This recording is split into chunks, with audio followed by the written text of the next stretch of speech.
Should be going. Hey everyone, this is RP Geography.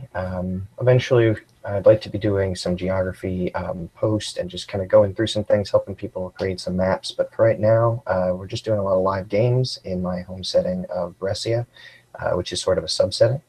And tonight we're going to play a game called Bronze Bresia, the Baleful Beltaine. And I'm just going to let my players introduce themselves, and we're going to start with R2. All right. Hello. My name is Arturo, and I'll be playing today a Messenian fighter who has found himself in a little bit of a debt and thus seeks his to free himself by getting along in this quest or adventure. And I really don't have much. I can only describe as my character as Eustace Tavary, who is quite an old man, pushing his 40s, and he's balding, and he does have a big belly, but he also has a big heart, and he's not small. I mean, he's quite strong. Yeah. Thanks. And yep. So, hello, my name is Peter. I'm gonna be playing Yelkan, the Laureline druid, who is a bit of a, loner, hermit, whatnot, and he had a vision of sorts of a coming danger. So, whatever his motivations are, he, came into this area, this village, to tackle this challenge, whatever it might be.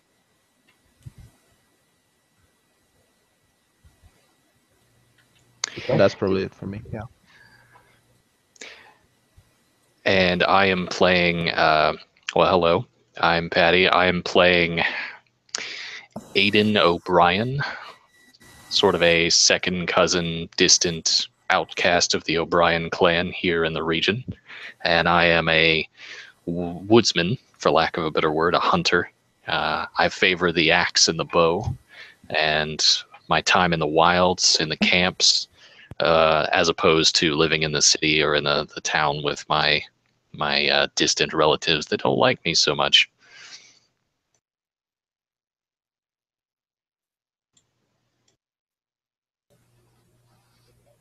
Okay, so those are our players, and R2, I think you might have a lot of feedback coming through. Could you mute yourself in between talk? Perfect. Was that him? Maybe not. Okay. So what I would like to do is like to set everybody up here. And I did post in the original pitch this first scene, so I'm going to abbreviate it, and then we're just going to kick right off into the game. All right.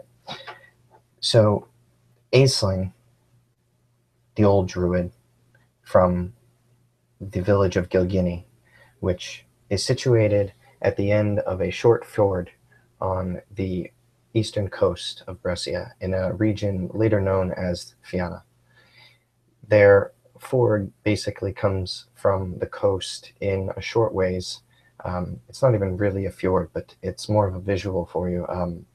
This deep cut in the coast comes in, and the land rises quickly as it meets the Malaysian highlands, and this waterway cuts through these hills as they rise, and the waterway eventually spills out onto a small beach at the front of Gilgini.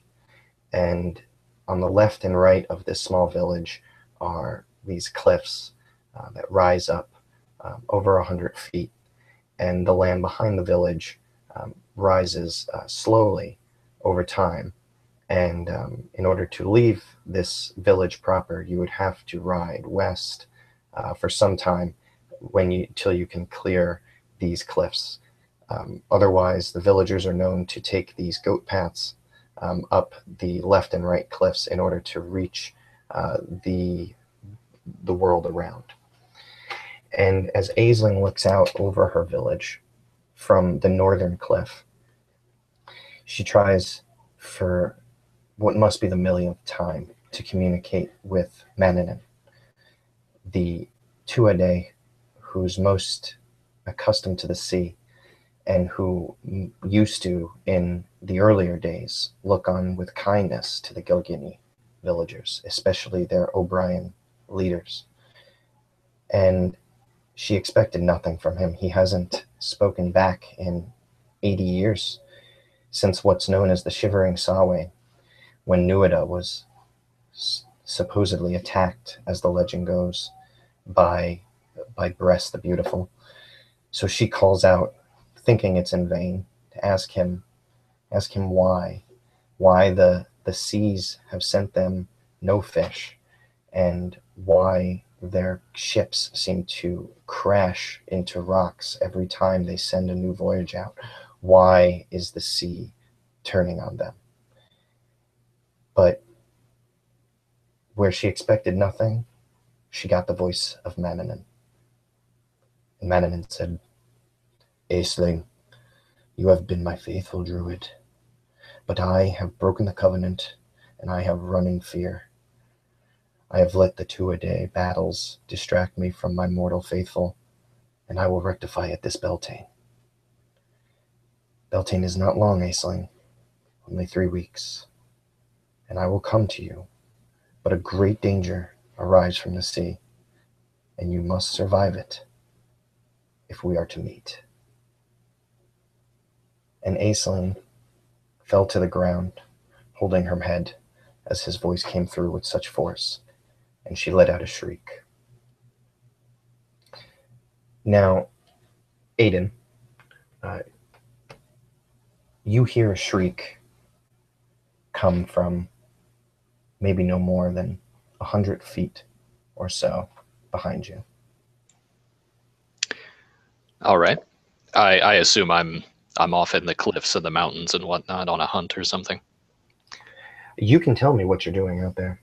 Oh, okay. Yeah, I was out chasing a quarry that got lost. I had a good shot too, man, and I was chasing the blood trail, and then I hear this shriek, and I turn around, and I start making my way hurriedly but prepared. I have an arrow knocked, and I'm making a quick foot pace to the sound.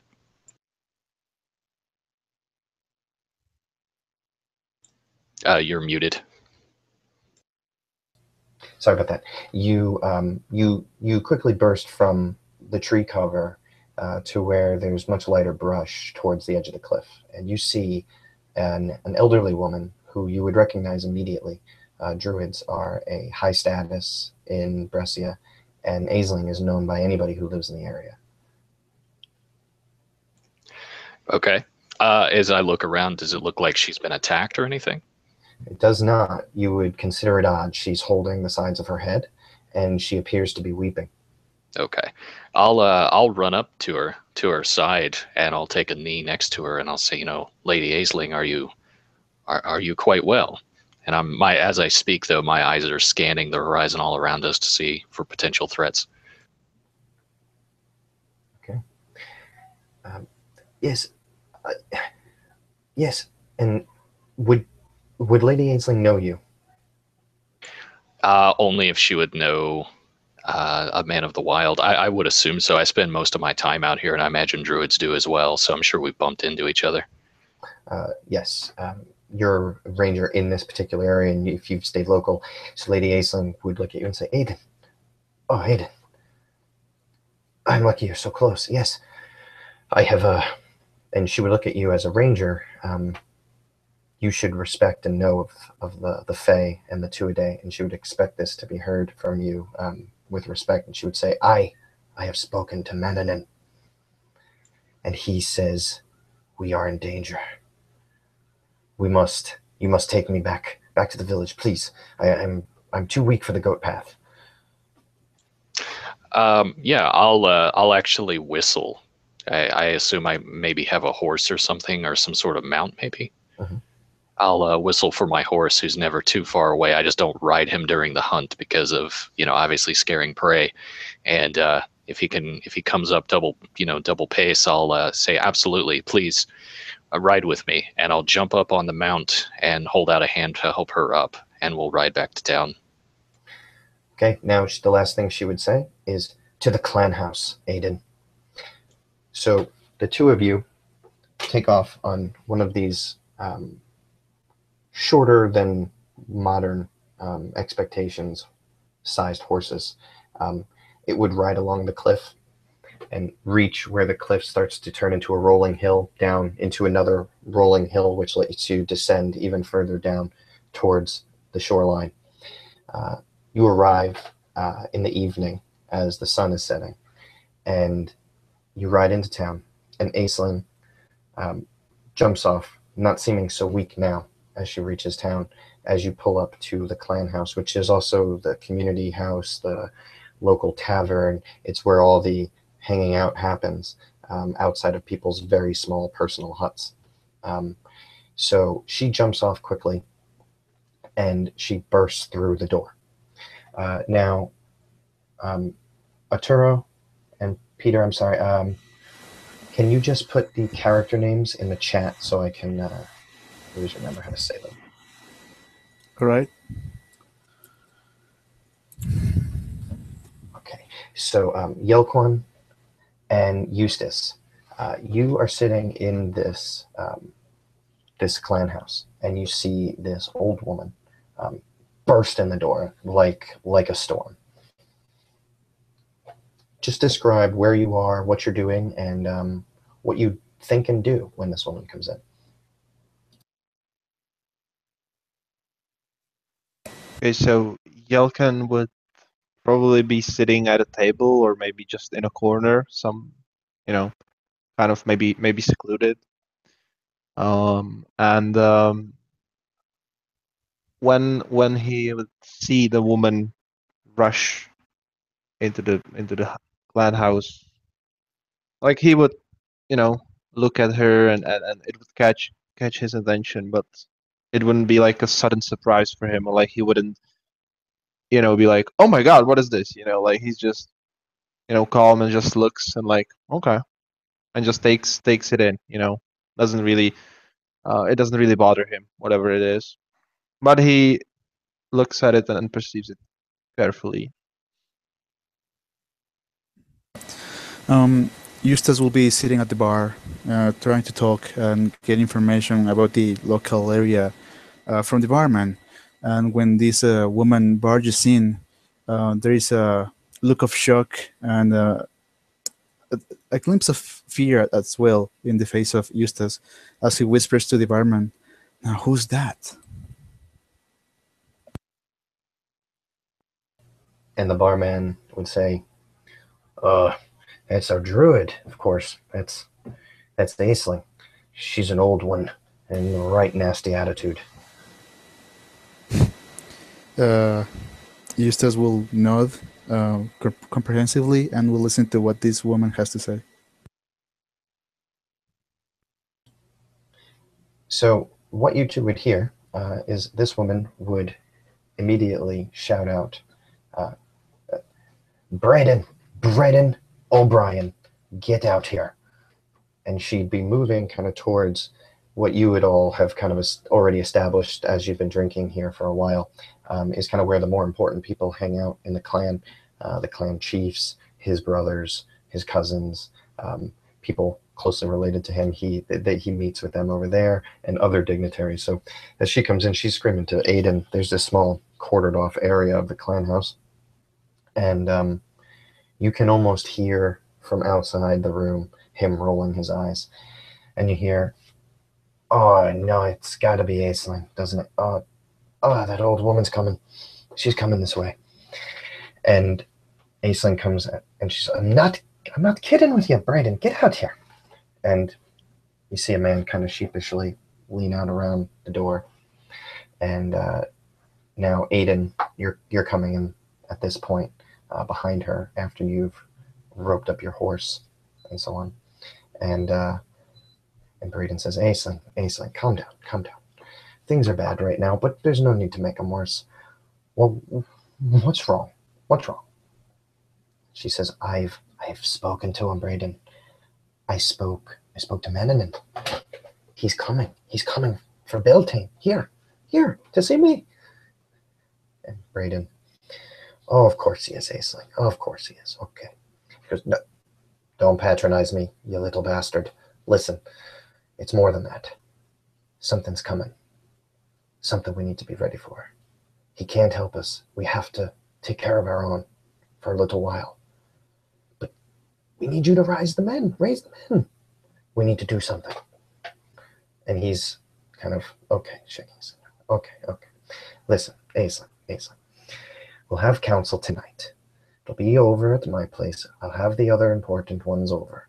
We can talk this all out. There's no need to make a decision. Sitting here drinking at the bar. And so it seems to quiet down, and he walks away. She seems to accept his offer to have this discussion tonight, but she kind of swings herself out towards the room and just slumps down in the nearest chair at an empty table and says, "Is there no respect for a damn druid anymore?"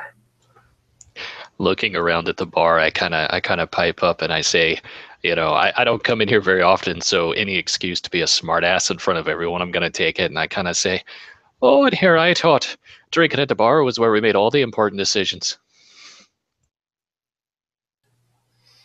And Aisling kind of looks up at that and says, "In my day, it certainly was." And she kind of looks over to you and goes, "Aiden, I owe you one. Let me buy you a drink. I don't think I could have walked that goat path myself." I think you're stronger than you let on, but I won't turn down a good pint. A Guinness, if you please. She looks at you and says, I don't know what that is. It sounds like something from the damn future or something like that. I'll just get you one of the regulars." Thank you. And so she stands up and she dusts herself off as Aiden sits down at her table. And as she turns, she's about to approach the bar, the same barman that had spoken to Eustace a few moments ago. And before she even gets there, Eustace, you see the barman put 3 drinks out on the counter in front of him as the druid approaches. And she does, and she grabs the drinks, and she looks over at you and goes, "You don't seem to be from around here." He nods as he listens to her, and he responds, "That I am not. I have been sent here, and my mission was not very clear. I was told that I should help an old woman, and you seem like an old woman in need of help. Is there anything I can do for you?" She kind of puffs out her cheeks for a second, like, "Well, I'm a woman, that's for sure. And then I don't know about this old business." And then she's looked back at Aiden for a second. She looks at you and she goes, "Perhaps I am in need of help. And I seem to have an extra point. So why don't you join us?" Of course. My pike and my linothorax is out at the outside. I'm at your service, man. So she kind of takes you up and down, sees that you're kind of a big fella, and just kind of says, "Oh, so you're my man. Okay." And as she goes to walk back to the table, and she suddenly stops. She suddenly, I'm sorry, actually, Yelquin, how close are you to us? Relatively close. I would be sitting at a table, probably next to them, or Okay. it would be like a corner table or something like that. Yeah, I thought so. And you would probably notice her kind of stop suddenly as she's walking back, and then under her breath as she passed you, you would hear her say, "Morag Tulanas," which you would recognize as the Druidic language for "Do you follow the Tuatha?" In that language that I know, I would reply, yes. Yes, I do. And then she would speak back in that language. She would say, Lebergabla, Eren? And this would basically translate to, if you follow the ways, then I need you now.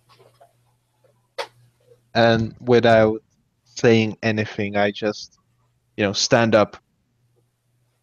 And as I stand up, a bunch of like leaves and various vines fall off from me, and I just uh get closer to her and like join the party, basically. So as she comes up to the table, she kind of gestures towards it to her new two companions to join the table with Aiden. And as you sit, uh, she follows suit and sits down, and she signals to the bartender. She didn't expect to see a fourth, although Eustace might get the idea that she was already expecting him based on that third pint. And she just turns to you and says, Aiden, I've already told you what I think. And as a ranger, I know you do. You feel as I do, that the Tuatha do speak to us, and we must be ready to listen. I will go and I will speak to his council, for sure. Braden is the chief, and his ways are the law. However, I think the situation requires a little more proactive action on our part.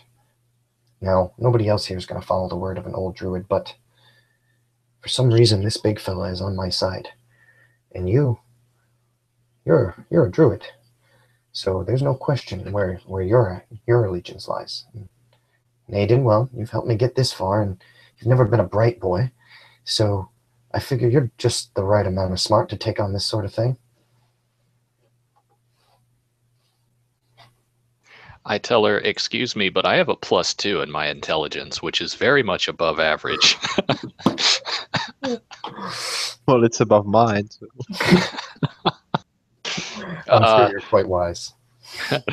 Well, he kind of coughs a little bit because he was drinking down some of that pint, and he has to fight the urge to regurgitate some of it as he coughs in surprise at her statement. But he says, "Yeah, I'm aware of the ways.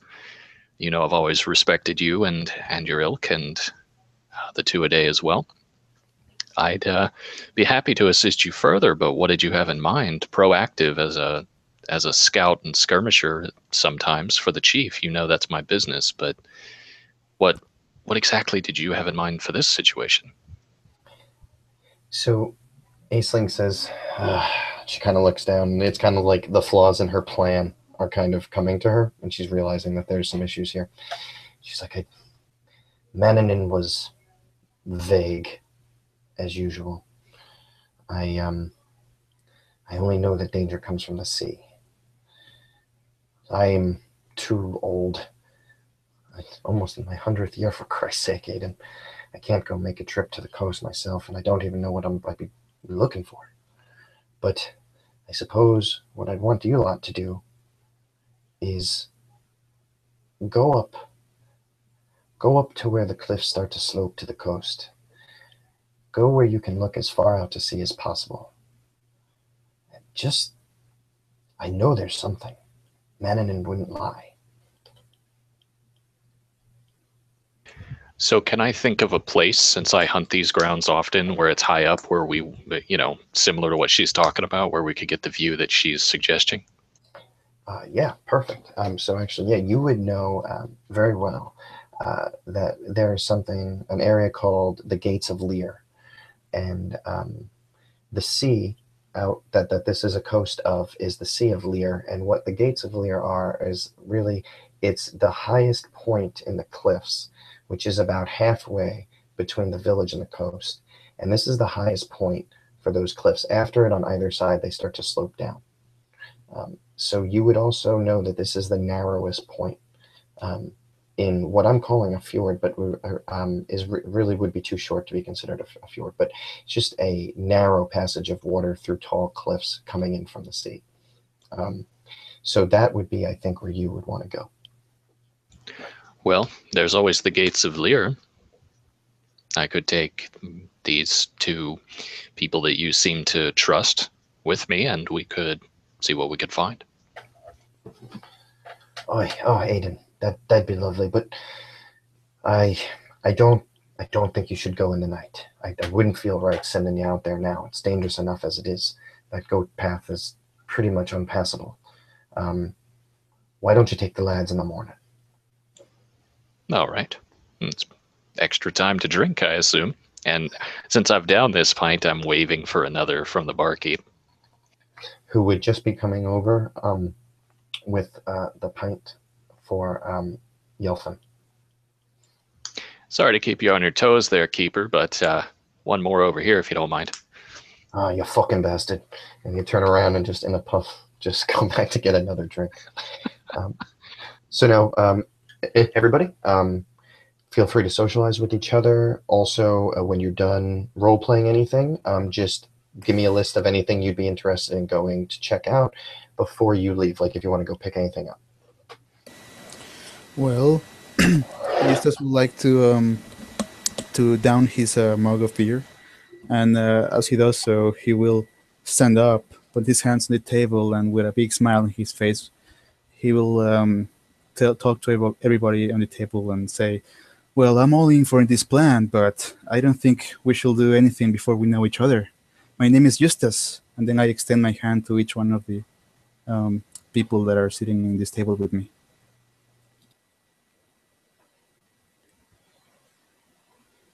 Yelkan would shake your hand and introduce himself. I am Yelkan, and I am somewhat similar to this woman. Would say, although I am much younger than her.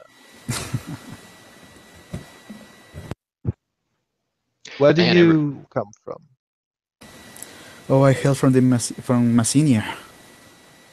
Ah, Just a quick question to the DM: is it Massinia or Makinia? I was thinking Messenia. Okay, Massinia. And Yelquin, you're from Laurel, which of the Bressian regions would be closest to Messenia. So you, of all the people here, might have some concept of what their culture is like. do we hate each other?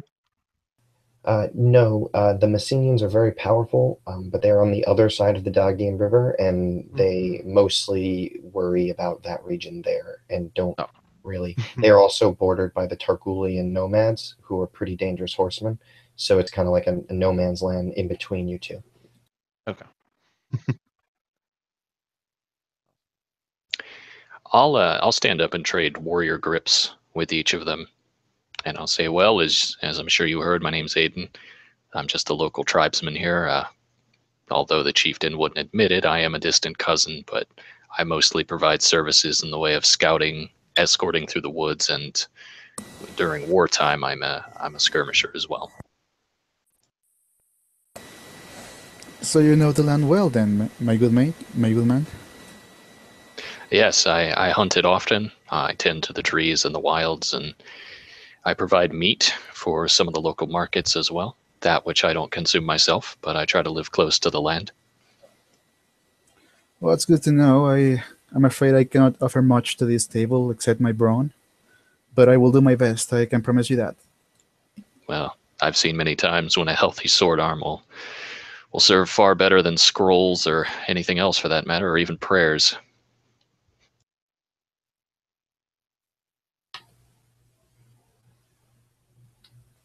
The bartender arrives back with another mug, and he's actually just got a whole armload, and he puts them down and just says, just in case, I don't want to have to go back and forth a million fucking times again.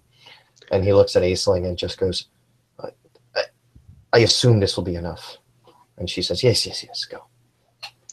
What's the matter there, barkeep? You don't like your exercise. You know, it never does a gentleman barkeeper any harm. He just gives you a scowl and shakes his head and goes, see if I get you another drink. Making friends. That's what he does. So as the night goes on, I think. Well, why don't you guys tell me how many drinks? How tipsy will you be before you head out of this clan house tonight? Well, Eustace doesn't like to drink very much. He likes his soberness, so he will have like tops 2 beers. Well, Yelkan enjoys the nature's most precious nectar. So if someone else joins him, he would drink all night. Well, as it happens, Aiden likes his alcohol like he likes his women, dark, thick, and frothy. So he is definitely going to be joining you in that, probably trading you pint for pint, and Mhm. a minimum of 4 drinks before leaving. However, he does have the constitution of the local tribe, who happen to be regular drinkers from the ages of 12. So, you're going to have to match that kind of liver. So you guys have a pretty eventful night, and Aisling at some point reaches across the table and grabs you both by the collar and says, "Hey, listen, it was all about having a fun night, but come on, you're gonna make a trip up the goat path tomorrow. Keep your head on you, Aiden." And I think after that, the night would kind of wind down, and Aisling would just look back at you, and she'd look up at the two of you, but then she'd end up going to Eustace and saying, "Just make sure the three of you have what you need. Meet me by the goat path in the morning. I want to see you up in the morning. I have a few things to give you." It'll be done, man. Okay. So just from an inventory perspective, if anybody wants to grab anything here, just let me know what you'd be getting, and you guys would have been starting with a pretty healthy chunk of gold, and this is a one shot, so I won't really be worrying too much about currency. So just give me what you want, and we'll set it up, and then we'll pick back up the next morning. I would lead them to the nearest shops, since I live here, to make certain they get there pretty quick, and I'll do my best to try to lend my reputation as a local huntsman to hopefully help them get a better deal on the trades. But I have mostly everything I need except some torches or a lantern or something, kind of the basics. Which I think I have a pack with me which has just a bunch of adventurer's gear, so I might be okay. But since we're going to be on some cliffs, I am going to take a climber's kit just in case. Okay. Yeah. So you stop by at Kenneth's hut, and Kenneth is the local net weaver. Essentially, just he makes ropes and nets, and it's usually for things at sea, but anything woven is his business. So you basically bring them into Kenneth, who you do pretty frequent business with, and he basically says, he goes, "Oh, okay, yeah, you're going up the goat path. Yeah, it can be rough this time of year, so it'd be probably a pretty good idea bringing a climbing kit." And this fella, he doesn't look like he's quite used to the walk. But he turns around, he's just got tons of netting and ropes everywhere. So he kind of grabs up a good chunk and kind of just starts putting a few random pieces, the things that make up your standard climbing kit. And he puts them into this pouch and kind of just pulls it tight and hands it over to you, Aiden. Thank you. You're a gentleman and a craftsman. Yeah, you're a brave man going on the druid's quest, but you know. Well, you know me. Everything I can for Mother Nature and the tribe. And then he kind of goes, "Oh yeah, sure, anything for the tribe." I walk out and I'll try to find. I don't know if I have enough gold for it, but any kind of healing potions or anything in this world that may poultices or anything that may come in handy like that. In the Bronze Age, healing potions are almost unheard of. There's a few poultices, but you'd usually get them from the local druid. So you're heading over to meet her at the goat path anyway, so you wouldn't have to go to her hut early, because she wouldn't be there. Okay. Well, I'll just pick up my own gear then from my little campsite outside of town, and I'm good to go. Okay. If everybody else is good, I think I'll follow Aiden's example and get another kit for myself. nice. I will not get a kit for myself, though. Okay. There's not much for it, so I do not require such. So Kenneth would have just basically put together a matching kit and handed one right over to you, Eustace, and then you fellas, you brave lads, head over towards the cliff, and you can see from down the beach, because the chunk of land basically where the village is kind of gets narrower as you get closer to the cliff, which kind of pinches in the beach. So the beach narrows, and you can see her kind of just where the beach hits the grassier area, which is where Aiden, the goat path is, and you can see her standing there, and you approach, and she's looking. She's kind of got like her two hands like this and like this, and she's sizing up the sun, and she's kind of like a little bit fucking late, but then again, I can't expect much more from you drunkards. And she kind of chuckles though, so you can tell it's a joke. Now look here, Druid. I'll tell you what. A drunk man is never late, and he's never early. He arrives precisely when he means to. And she kind of rolls her eyes, and it's like, oh, that must be more of that ranger wisdom. Oh yes, famous around these parts. And then she goes, listen, enough. And she pulls out 3 small pouches, and she says, listen, I've packed you up what I can. And this one is a poultice of seaweed. This one is a poultice of salts. And this one is a herbal mixture. The seaweed is good for any type of bad headaches. This if something, one of them fae gets in and starts messing with your minds, it can create a terrible pain in the head, and this would take care of that. And this one here, if you put it on a heavy wound, it'll usually help it heal up almost before your eyes. I wouldn't call it magic, but it's a real useful piece. And this local herb mixture, this is good for just about anything. Now, the herb mixture is essentially an early Bronze Age version of a healing potion.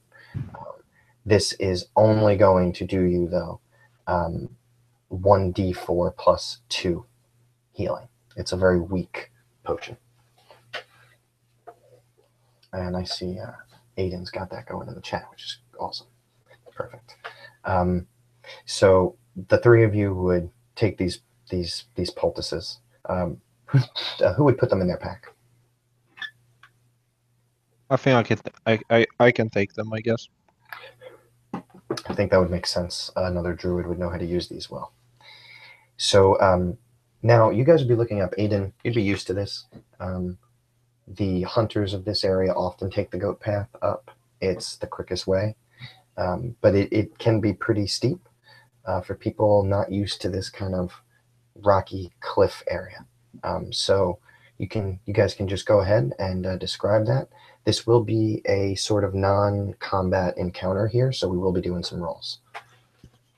I'll warn them in advance, basically, to prepare their legs for the climb, and I'll go around and try to help them. So basically, their packs can't be very low on their back, or there's a chance they'll fall backwards. So I'll help them kind of hoist them more onto their shoulders by pulling the straps forward around their chest a little bit more, and kind of give them some hiker's tips like that. And actually, I'll use the saddlebags on the side of my horse. I assume the horse is a pretty tough mountaineer's horse who could probably make the walk. Oh, well, no. Your horse would not be able to come with you up a goat path. Okay, that's totally fine. But I will help them as best I can, hopefully lending some sort of advantage on dice or something, but I'll try to lead the way and show them the best spots to step and stuff like that. Okay. So what do you guys think looking up at this quote unquote path?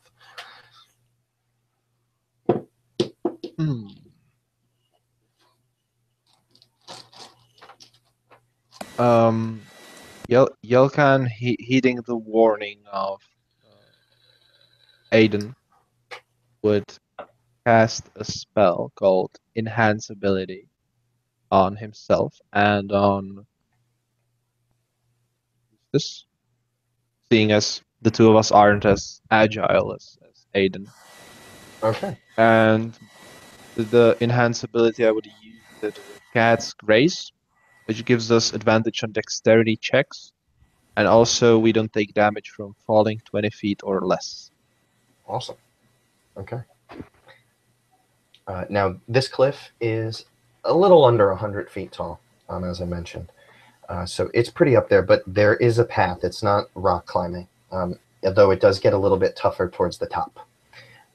So I don't know who's going to lead, but you can basically just start climbing up this cliff. Just give me your marching order.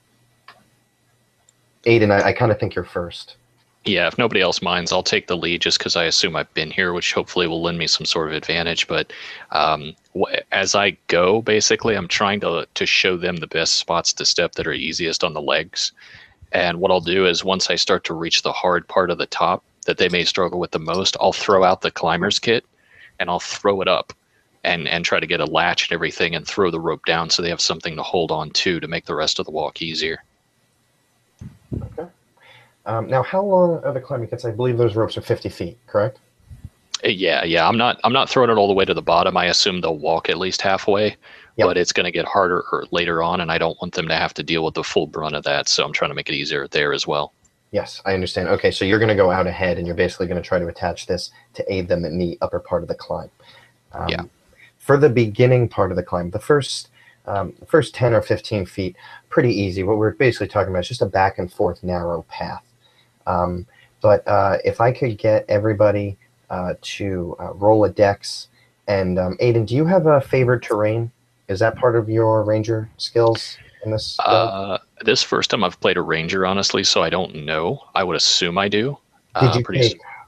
What was your archetype? Oh, excellent question. Stand by. I didn't actually write it down. I just took the ability from it. If you don't have a beast companion, then it's probably hunter. Yeah. It was hunter because I get bonus damage and stuff. So yes. Okay, so it's hunter. So hunter definitely has a favored terrain. Considering you live around here, I assume this is your favorite terrain. This whole area. Oh, yeah. The Rocky Commando style of training. So yes. Yeah. Okay, so everybody give me a dex check, but you do it with advantage.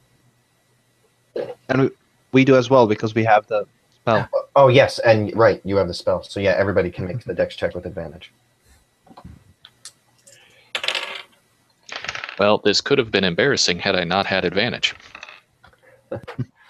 That's why you have it. 19 for me. 13 for me. And I got a 19 as well. Okay. So all of you guys are going to make it up through this whole beginning portion. So you're basically now about halfway up this cliff. The path is getting narrower. It's getting a little bit harder, and at times you have to even use your hands to kind of pull yourselves up to next sections of the path. Someone not familiar with goats might even shake their head and say, there's no way goats climb this. But I would like everyone to give me a check of your choice using either strength, dex, or acrobatics or athletics. Or charisma, right? No, not charisma. You cannot charm the rocks. Maybe wisdom? Perhaps wisdom. No, not on this one. Damn. Would a nature help? Or animal handling? No. All right, no problem. What do we got? 6. 6? Yeah. Oh, okay. So Yelquin, you are going to... Oh, I'm sorry, what was that? Was it a strength or a dex? I did a dex one. Because I have the advantage, but it didn't help. Okay, so what I'm thinking is you basically you kind of had to hop from one little area kind of over a stone and land on the other, but you slipped when you hit the other side. Roll me a strength save.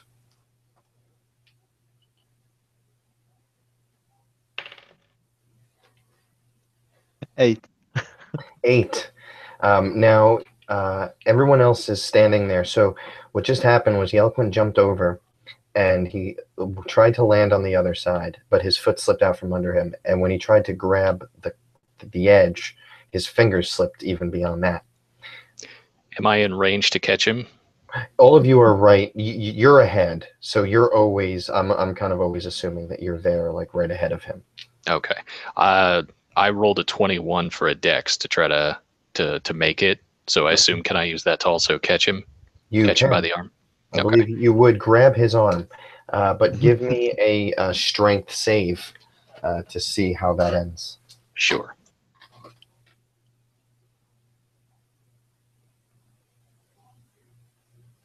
Well, I think it ends pretty well. That is, now with a save, I'm proficient in that. So do I add, yeah, okay. Yeah. So that adds proficient. So that's a 23. Oh, that's great. So you very, very strong, like with very secure footing and very secure hold on his arm, you catch him. And he is just going to basically, so he had swung out and he swings and he hits the side of the cliff. And he's going to take 2 bludgeoning damage from hitting the side. But you have him. Okay, well, that's far better than him dropping all the way. And before I even pull him up, I let him dangle there for a second to teach him a lesson. And I kind of pipe out, oh, druids don't need climbing kits. Is that what you're saying there, Boyle? And I'll kind of pull him up and put him on the ledge where I am. Okay. I don't want to use my wild shape for this, but I'm gonna if I have to. Okay. Eustace, what was your check? Oh, I got a 22 using athletics. Okay, so what I think you did is, you kind of grabbed on, you got a nice sturdy hold, and you kind of like swung yourself over to the other side, like using your momentum, and you did so pretty well. And I think everybody else would be able to see that you are a capable athlete. You have definitely good strength and hand-eye coordination, and you land skillfully on the other side, just as Aiden is securing his grasp on Yelquin. Now, are we high enough that the rope I can throw up now and the grapple and all that stuff and give them a secure You further are on? approximately 60 feet up, so you are about 20 feet from the edge of the cliff. Okay. Yeah, I go ahead and use the climber's kit then to try to give them an extra advantage so they can just like make it up, hopefully without making checks, or at least have an extra something to hold on to during the walk. Okay. So so you're going to try to throw that up? Yeah, I'll go ahead and use that. So you wanna throw for that? Yeah, give me a Ranged usually attack. yeah, range attack's perfect. I can do that. Hold fast. Okay, well, I've definitely had worse. How does the 17 look? Oh yeah, 17 for throwing that. That's fine. It reaches and it passes, and as you pull it back towards you, you can feel it catch on something. So now, what are you going to do with this rope exactly? You're going to leave it for them as a guide, or you're going to tie it to yourself, or what exactly are you doing with it? Yeah, so basically I'm going to, where I'm standing now, I tie it to one of the trees next to me, so they have a firm, solid thing to hold on to, almost like a railing as they sort of climb up this goat path. All right, so that's going to reduce the DCs for these checks because you already have advantage for several other reasons. So just for this last portion, if everybody can again roll me a athletics or acrobatics check, see how this last part goes. I'm actually going to stand aside and take the rear, so I'm going to change my marching order to give them a, just in case one of them falls or something. All right. 14. All right. The DC's been lowered to 12, so that is going to pass. Well, I got a 25, so I definitely pass, I guess. So you're good on this one, yes.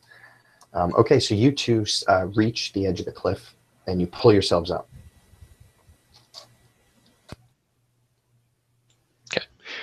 When I see them safely up, I'll actually untie from the tree and make the climb myself by hand, kind of free climbing it, and then I'll pull myself over and undo the kit and tie it back.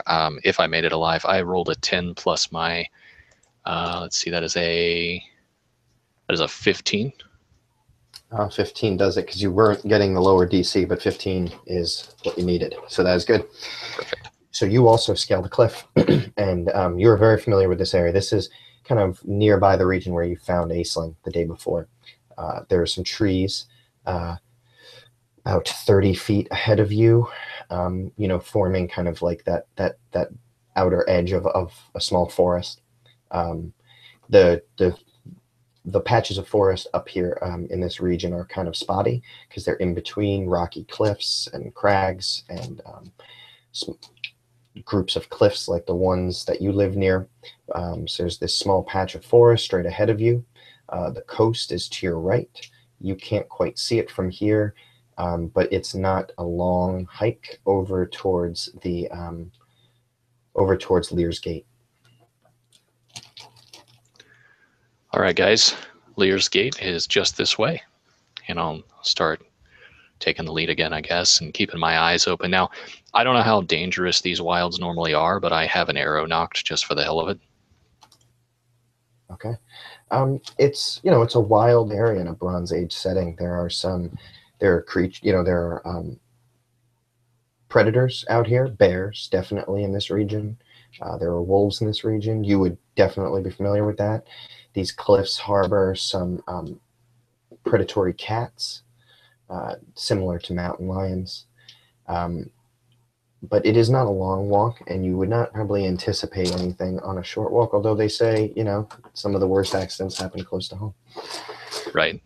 Well, that would explain then to my companions why, for a ranger, I'm so heavily armed. I have a shield, I'm wearing light armor, and then I have 2 axes and a long sword, and I'm carrying a longbow and like 20 arrows. So I assume that's not normal for a regular hunter, but yeah, very militant. So I guess the wilds kind of explain that. So as you guys make your way along the cliff here, staying, I would imagine, out of the woods, it's just easier to travel here. You would be approaching the gates of Lear. But as you did, everybody roll me a perception check. Okay. Finally, something I'm good at. Let's do it. Okay, roll a 3. Yeah, me too. Oh no. Hey guys, I have a +7, but how are those birds looking? So see, I have something on my foot. I don't know what. I rolled a 21, GM. You rolled a 21. Okay, so you would be familiar with some of the ways of these people. Obviously, you're from here, and you would notice a small fire burning off in the distance, just a small trail of black smoke. But it's very small, smaller than what it should be. This is a signal fire, but it doesn't look as though somebody had been able to stoke it all the way to produce the signal that they were looking to produce. So a signal fire, now are these set up along the coast to give warning of like a raid or invasion? Or Exactly. Combat in this area is primarily small and local between clans, between tribes. So there are other coastal clans and villages, and they'll occasionally raid each other using their small craft. So this is just the way the Gilgini villagers have set up a slight warning system, a few warning fires on either side of the cliffs along the coast, manned by one person at each one per night, and they just would give off a signal if somebody were coming. But this is unusual. Like I said, usually to see a fire like this would usually be after it had burned itself out, but you hadn't heard anything about any signal fires you would have coming from the village. I explained this to the to the party. Now, the location of that signal fire, though, it does look like a location where there were these pre-established signal fires, correct? It doesn't look like just a camper or anything. No, this is what you would know as the northern signal fire. It's the first northern. So there's two north of the cliff opening, and this is the first one. And you're just seeing the trail of smoke. You can't actually see the fire pit itself, but it looks like it's roughly in the right area. Gentlemen, I believe that it's now time to move more quietly. If you will grant me a moment, I need to go ahead and see what this is before we walk into it. And unless they have any objections, I'm going to commando my way through the woods and kind of get within 100 yards or so, 100 paces of this signal fire, keeping to foliage and trees as much as possible, and try to scout out the area, see what's going on. Okay. So what do the other players do or think about that? Well, when he leaves for, sneaking around and scouting ahead, I would just, probably kneel down or sit down and wait it out. Just, calmly, maybe kind of meditating, just, looking around. Just. Before I leave, I do suggest that they get into the foliage themselves, because if it is an invasion, the enemy could be moving up the coast. Yeah, I do that. Yeah, I'll follow Johan. Okay. So then, Aiden, in that case, roll me a survival check first. Survival is wow, 19.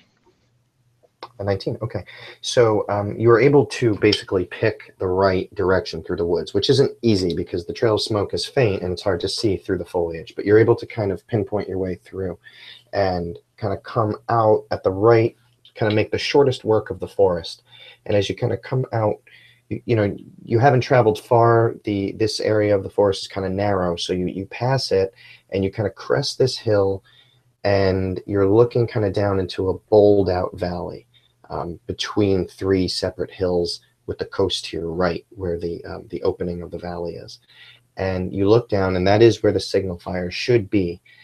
And in place of the Gilgeni men that you'd expect to see there, you see these two very large, very ugly looking humanoid creatures, each holding a large club and also a large bronze battle axe and a morning star in the opposite hand. Oh wow! So they're dual wielding big weapons. Yes, they are dual wielding large weapons, but these are large creatures. Wow, I want to know what they've been eating. We need to start feeding the clan this. So what does it look like they've done? What's burning right now? Well, it just doesn't look like they've. I mean, there's really just this kit. It kind of, you know what? You can't really tell. If you're gonna get closer to see that, I'll need you to roll me a stealth save, and then a perception check.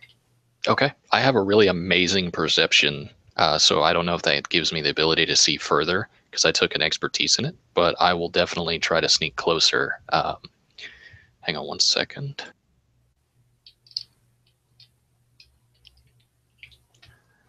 So this is my other expertise. Thank you, Rogue. Oh my God. How does a 26 look? 26 looks great. So you definitely are stealthy. You move forward and get a much better angle. Now just give me a perception.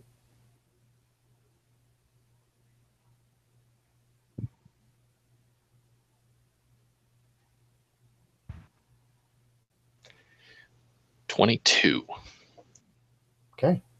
So you will see the guard, the watchman, the Gilgeni watchman that you expected to see standing guard.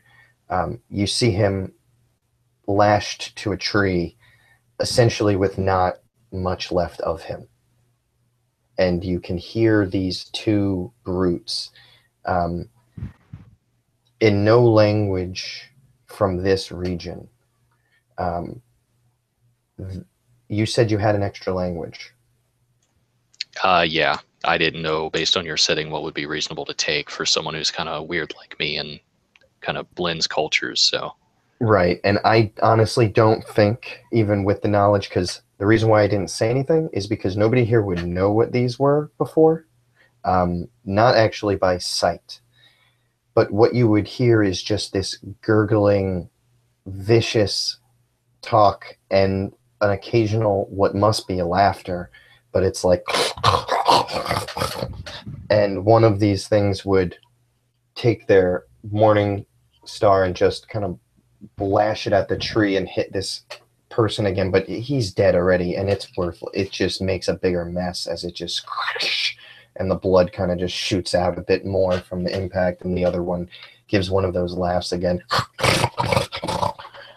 And these things are about 40 feet away from you. so tempted to put an arrow between one of their eyes, but I am not entirely suicidal on good days. I will probably go ahead then and make my way back. Now, are these guys wearing armor? Sorry, dropping dice all over the place. These guys are not wearing armor. They are basically have this like disgusting looking hide loincloth. You know, like as a human, you know that you use leather, obviously, but you clean it, you scrape it, you cure it, you use it the right way. This looks like they killed something, they ripped its skin off by their hands and tied it around their waist. Otherwise, they're unclothed. Well, I guess the rest of the world should be grateful they at least did that. I will go ahead and make my way back to my charges and explain what I've seen. And then, based on my understanding of the situation, it might be best to maybe head back and warn the town that perhaps this is the advanced party of an invasion. But since I've never seen these creatures before, I'm strongly concerned. I do want to kill them at least. So I ask the party what they would like to do. Now, I'm sorry, I just want to interrupt you there because while you're on your way back to tell them that, can you guys just describe to me if you're doing anything? So Yelkan would probably be looking through his sort of like a sketchbook, maybe, or like for animals he knows, just like refreshing his memory because he's just waiting for Aiden to come back since he has nothing better to do. He's just like, maybe kind of refreshing the incantations and whatnot. Nice. Eustace will be standing vigil, pike in hand, ready for anything. Okay, then can you both give me perception checks? Eustace, do it with advantage. Yelquin, do it with disadvantage. You're distracted.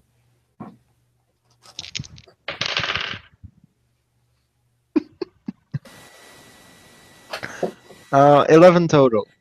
Okay. I got a 15. 15. Okay. Eustace, you are going to notice something out. Like I said, you're at about the gates of Lear, so this is the kind of apex of the cliffs. So Eustace, looking out towards the sea as you were keeping watch, aware that this could be a advanced party and knowing that that's where danger would come from, you see in the distance on the sea massive looking sails, or what you think must be sails, because what else would look like that? I will gently touch Yelhan with the butt of my pike and point towards the sails and whisper to him if he knows anything about that. Can I roll or Well, would I? once he brings your attention to it, you would definitely see it. Are you asking if you have any like knowledge? Like, can I roll history or? Oh yes, yeah, definitely. Yeah, Totally. I mean, I have no proficiency in history, maybe. No, I have no idea what that is. I probably don't even know if that's a ship because I rolled a 3. So It's a large-looking sheet. is Off it in a the bird? Is it a bird's wing? So you guys, you don't know necessarily what this is, but it is still far, far, far off in the distance. So it's nothing that is a immediate threat to you. So I imagine waiting until Aiden comes crashing through the leaves as he does at this moment is fine. So Aiden, you approach them and they seem to be staring off in the distance. Yeah.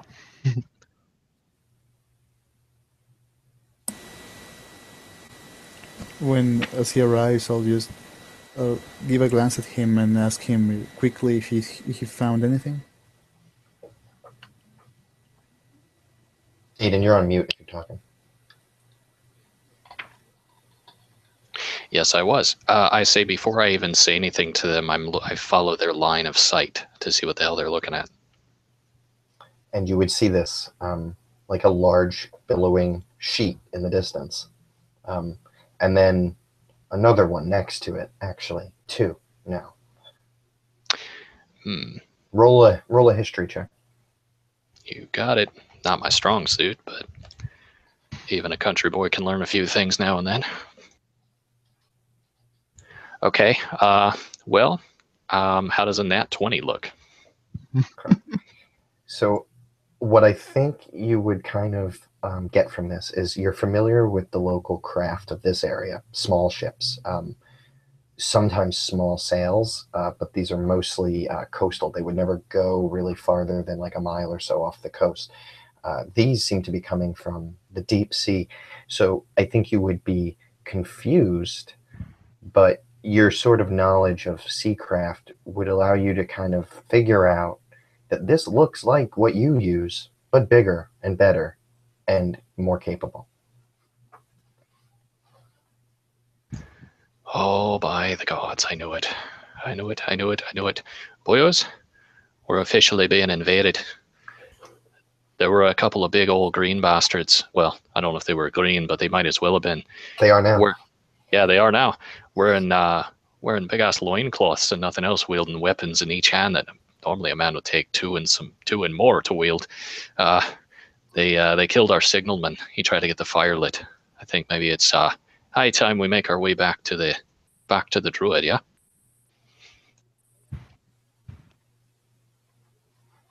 Shouldn't we stop them? I don't know if there's, time for getting back to the druid and reporting what we saw. No, I don't think you understand. That's an invasion fleet, and I point out to the ships. They're heading for home. They're going to be wrecking, and no one's prepared. Well, I mean, we can light the fire, can't we? Yeah, I suppose. That's a good idea. You'll have to excuse my eagerness. That is fine, young O'Brien. And if he you want lets to that one warn the slide. tribe earlier, I can. You know what? So I'm gonna use the thing that my like tribe or race or nationality gives me from being a Lorelin. I can like command a beast or an animal to do something. Yes. Is that it? Right? Yeah, I believe it's So- basically the cantrip. Right? Like speaking with animals, basically, right? So is there any bird next to us? Eagle. This is a daytime in a pretty wild forest, so yeah, I mean there would definitely be, I would think, a scattering of birds. But you know what? Why don't you roll me a d12? D12. Okay. A nice little beef chart. 7. 7. Okay. So yeah, you'd have a few things to choose from. So you're going to look up and you're going to see a family of robins off to your right. You, as a druid, hear their song and know what it is right away. And off a little bit deeper into the woods, you can hear the shriek of a red-tailed hawk who has probably made a kill recently. Okay. Well, I'm gonna talk to the hawk.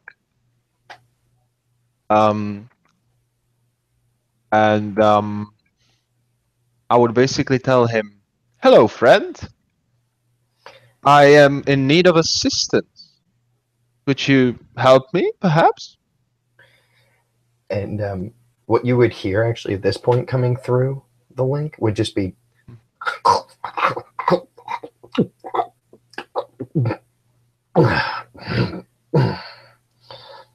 "Oh, friend, you speak the language of a friend." That I do. I'm sorry to disturb you during your mealtime, but this is of grave importance. And I see you are a mighty hawk, and you are probably the only one who can help us right about now. Flattery, my friend, will get you everywhere. What do you need? You have probably seen those two monsters near the camp, right there. I pointed the direction. Something comes through kind of non-verbal, and it's just like alarm. Like, yes, these are not Mhm. things from here. And yes, I know what you're speaking of. Mhm. And also this bunch of weird bird wood floating things on sea. Could you Yes. contact my dear friend Druid Aisling? That's that way. I pointed the direction that we came from, that you know the Druid woman would be. And could you get to her and contact her immediately and tell her of this danger? She is like me, and she will know how to speak your language. And he says, "I will fly slow because my belly is full, but I will go." Well, make haste, please, and thank you very much. Okay, so he is going to, yeah, you would hear the shriek, and out of the forest just ahead of where your party is, you hear more than see a hawk kind of burst out of the canopy, heading towards the village. Awesome. Well done, Master Druid. Now, I think it's time that we killed some big uglies. Yes. Let's do it. So I'll lead the way back, but I want to definitely take the lead so that I can get a good scout position and a good sniper position. So I'll take the lead, but I'll ask that they stay about 20 feet behind me. And when we get up to the clearing, I'm going to veer off to the right a bit so that they're on my left, and we can basically form a bit of a line. And I'll explain to them that I'm going to try to take the first shot on one of these guys and get them by surprise, do a little bit more damage, hopefully. Okay, now I'm not going to have you roll a survival check. You've already walked this way through the woods, so I think you'd be able to find your way back again very easily. However, when you try to split off and move to get a better vantage point, which is essentially on the ridge of the southern hill, which, like I said, they're kind of located in a valley between three hills. So there's a southern hill, a northern hill, and a western hill.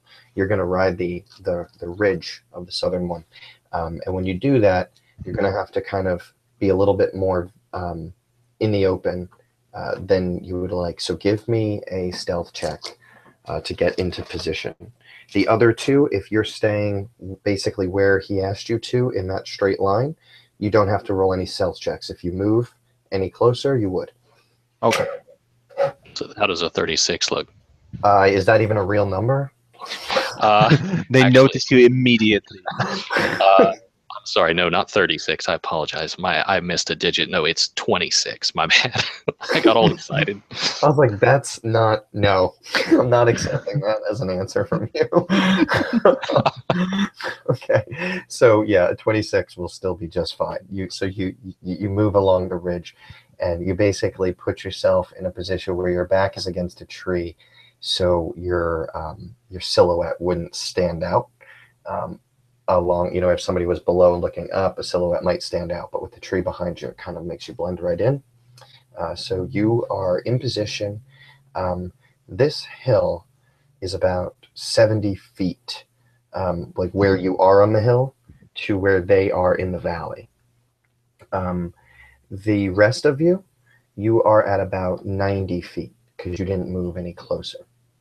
So you two are 90 feet from the enemy. You're currently just inside the forest, because the valley is not forested. It's kind of like lightly scrubbed. There's like one or two. There's two trees down in the valley. One where the Gilgini villager is tied to, and just another one where one of these creatures has its back leaned up against it. And that's really the only thing down there in the valley. So you can look out and see them, but you're about 90 feet away. Everybody, just roll me the initiative now. Let's just get that out of the way. Although I do know that Aiden is set up to try to make a surprise attack. You're gonna hate me, man. I mean, really, you're gonna. I feel bad. Like I wish we were using an online dice roller so you could see this, but I rolled a nat 20. Jesus Christ. You better like That's get those amazing. dice framed. This dice is getting a special place on my shelf, but I really wish I'd rolled it for the attack rather than the initiative. Yeah, I think I do too. Oh well, that's not good. Now you're scaring me, Jim. Come on, don't get the good rolls out of the way. We need them. You know, I mean, initiative is not that important. Okay, so Aiden's. Okay. And what are the other initiatives? I got a 19. 19 from Yelquin. I got a 14. 19, you got a 14. Okay. So now you guys all have a view on these monsters, these creatures, these whatever exactly they are. Give me 1 second. You rolled.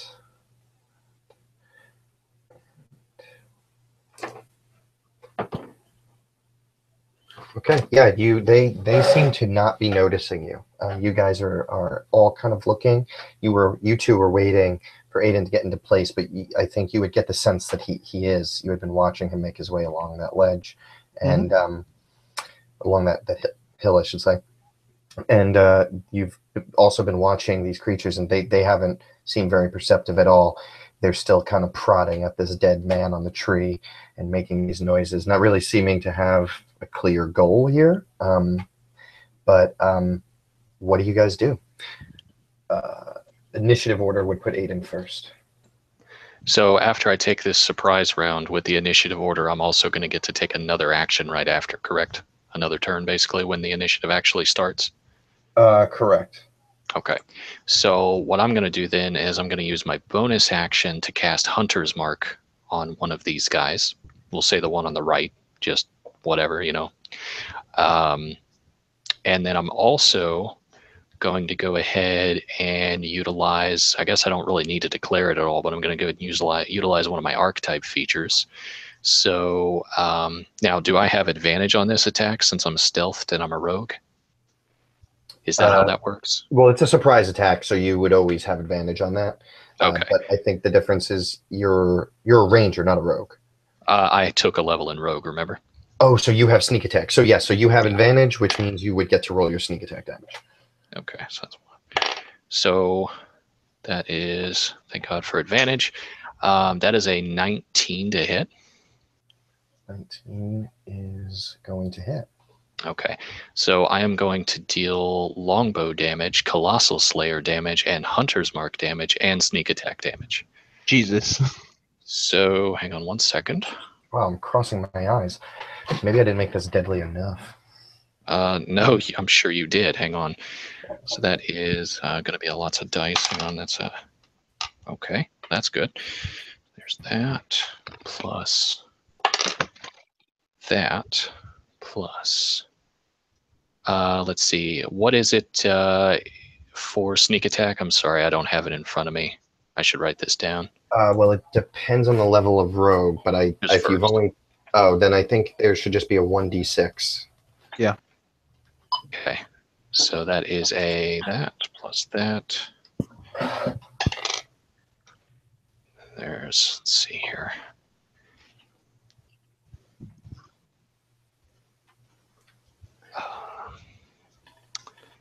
Shit. My having a math hard is time mathing? Yeah, yeah, thank you. my mathing is not good. So that's 21 damage so far, plus Hunter's Mark, which is got the spell book open, D6. So hang on. So the way this looks, it looks like 26 points of damage, piercing damage. 26 points of piercing damage. Okay. Yeah. That sounds about right. Okay. Okay, so this is at the one closest to you. So this would be the one who you had watched smack the corpse earlier.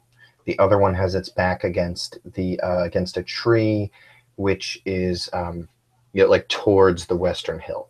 So they're pretty close to each other, but one is slightly more west than the other. You hit the one that is the more easterly one.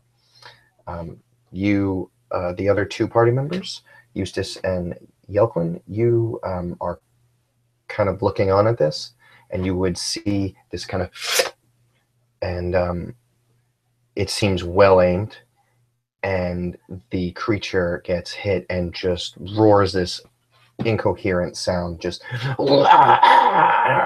as it kind of grabs. It's trying to reach its arms around to grab at this shaft that launched in it, which kind of looks small to you because it's such a big creature, as it sticks out of his right shoulder.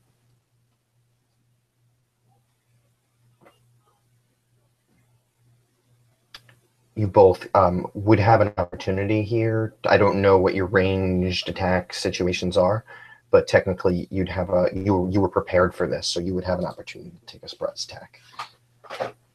Wait, but we are like 90 feet away, right? Something like that. 90 feet. Yeah, there are some weapons that have that range. I just, I don't know if you have them.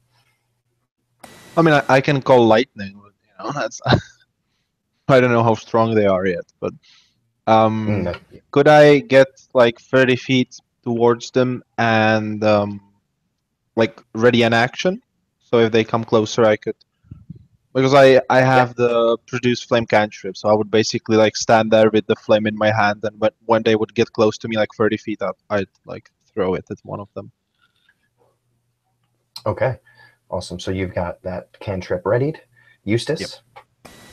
Well, as I see Johan advance, I'll probably advance with him and advance further 20 feet in front of him to stand as a shield to him, if that's possible at all. Okay, he wasn't moving forward, but I like where you're going with that. He was getting ready. He was saying that the range is 30 feet if one of them comes within that.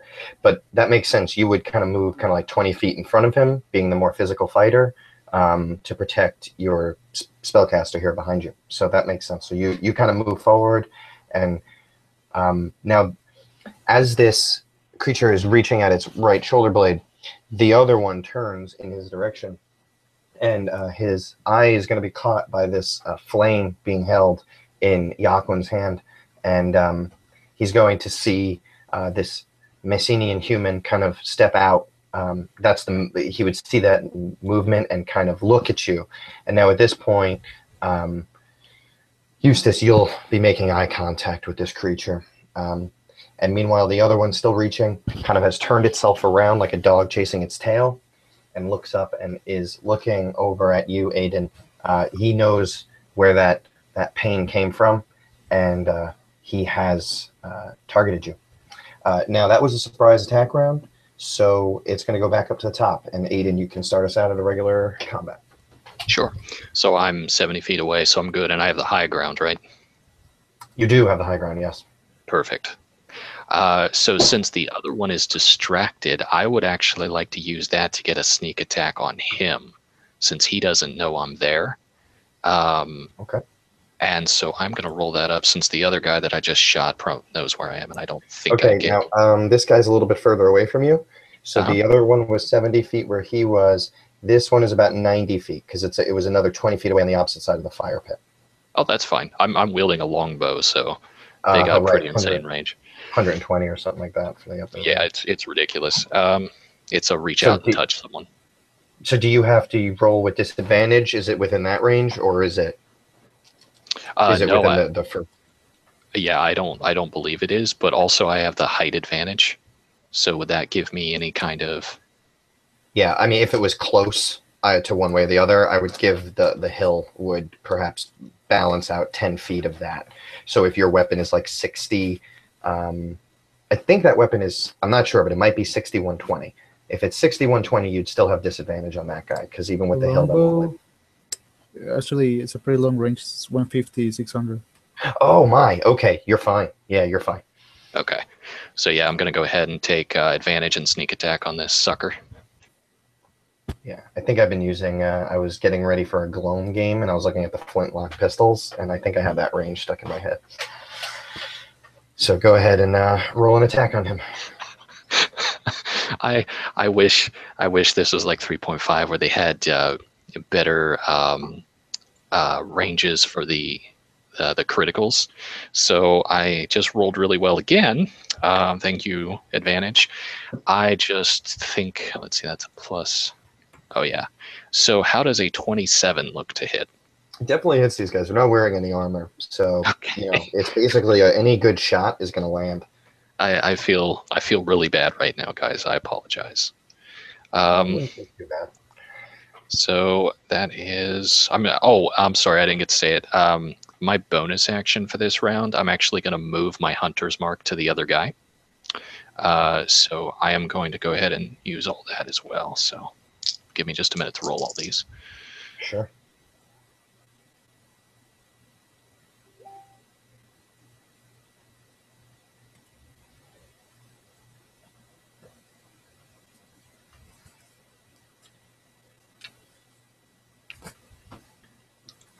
$21 points of damage. Okay, this is on the other one. Oh, wait, I didn't calculate sneak. So yeah, just another 3 to that, 24. Okay. All right, and that's your round? Yes, sir, I believe it is. Okay, and that is going to bring up Yelquin. They didn't get any closer, did they? They didn't get to go yet. They actually, Yeah, their well. initiative was 10, so they'll be at the end of this round. Well, I think I'm just gonna do the same then. Because I do not know how strong they are yet, so I'm just gonna like, yeah, I'm gonna maybe move up a little bit, so I'm like next to Eustace maybe, or like right behind him, Okay. and ready in action, and yeah, be ready to hurl the flame at the giant.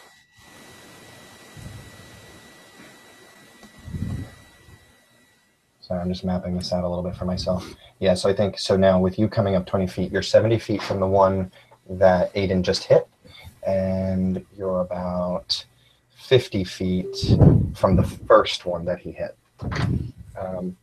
And that's going to bring up Eustace. All right. How far away is the chap who noticed me? The one that noticed you is 70 feet away. 70 feet away? Yeah, he was 90. You moved up 20 feet to begin with, and he's now 70. Didn't I move 20 feet in front of Yelhuan?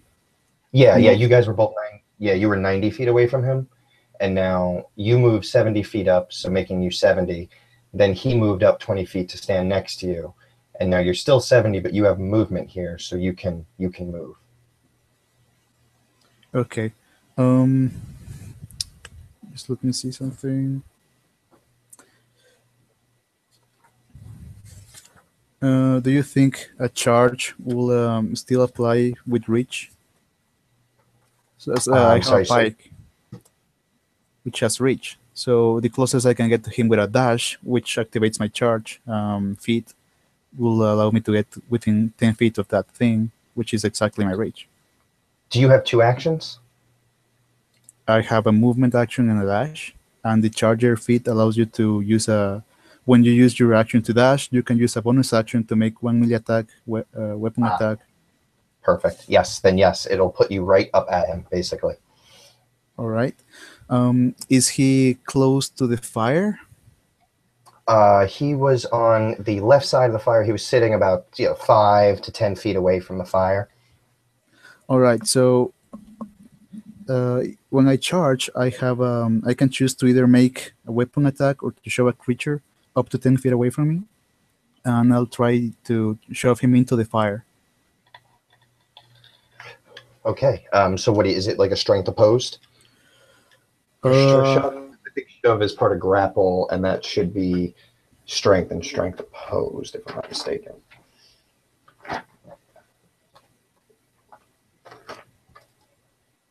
Yes. Yeah. Yeah. It's going by grapple rules.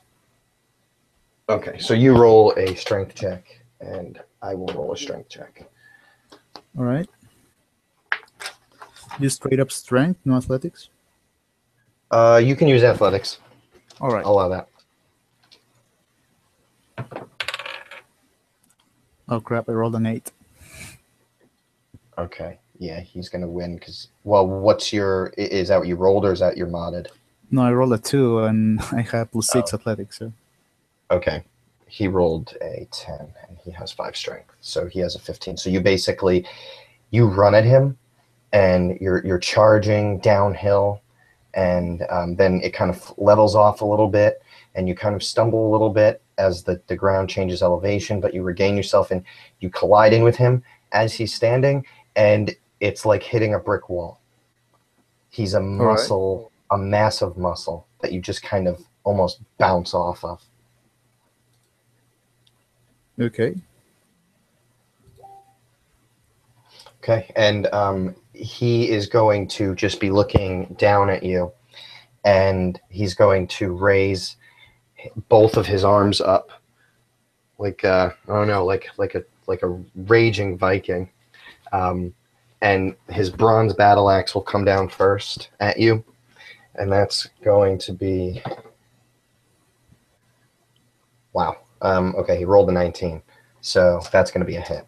Yeah. Because +7, that's 26. And then his Morning Star swings from the other arm, and that one is a nice roll. So that's 6 + 7 is 13. 13 damage? No, 13 was the second attack. Does that hit? Oh, okay. No, that the second does not attack. Does not Okay. hit. Okay, so then the Morning Star comes down, and he's like overextended it, so it's almost not. I'm sorry, the battle axe comes down, and he overextends it, so he doesn't hit you with the blade. He kind of hits you with like the long shaft, and you're surprised at how large this weapon is. It's built for a creature of this size, and it's going to do 11 damage, 11 slashing damage. All right.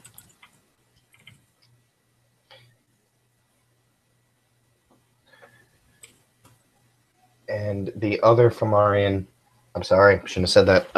The other creature starts to just take off up the hill towards you, Aiden. It's moving uphill, so it has to pump its legs, but its legs are massive, and it eats up almost half the hill, and is standing only 30 feet away from you,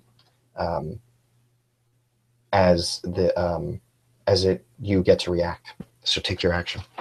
Oh yeah, that's totally fine. I ain't afraid of no ghost. So so the situation right now is, as it stands mechanically, if I were to shoot him, am I going to gain advantage because he's having a hard time on rough terrain?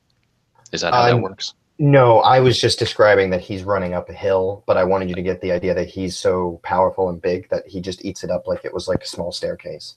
Okay, gotcha. Well, he's clearly been doing his stair steps. I am going to go ahead then, seeing the situation down further below with my buddy having trouble. He's within combat range, so I'm going to get advantage again on that same guy that I hit earlier. So rather than shoot the one coming at me, I'm going to shoot him and then run away. So let me go ahead and line this up. I'm sorry, so you're shooting the one that Eustace is fighting with? Yeah, correct. Got it.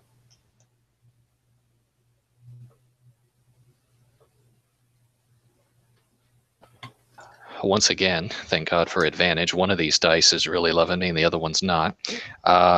So I got a 19 plus. My attack with the longbow is a 9, so that's 26. So 26 will hit? Yep. Awesome. And then let's roll up a whole bunch of beautiful bean footage damage.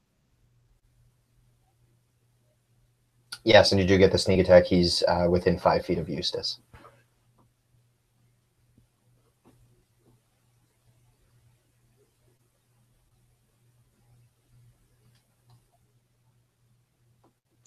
Okay, so far that is that. So that's 20 so far.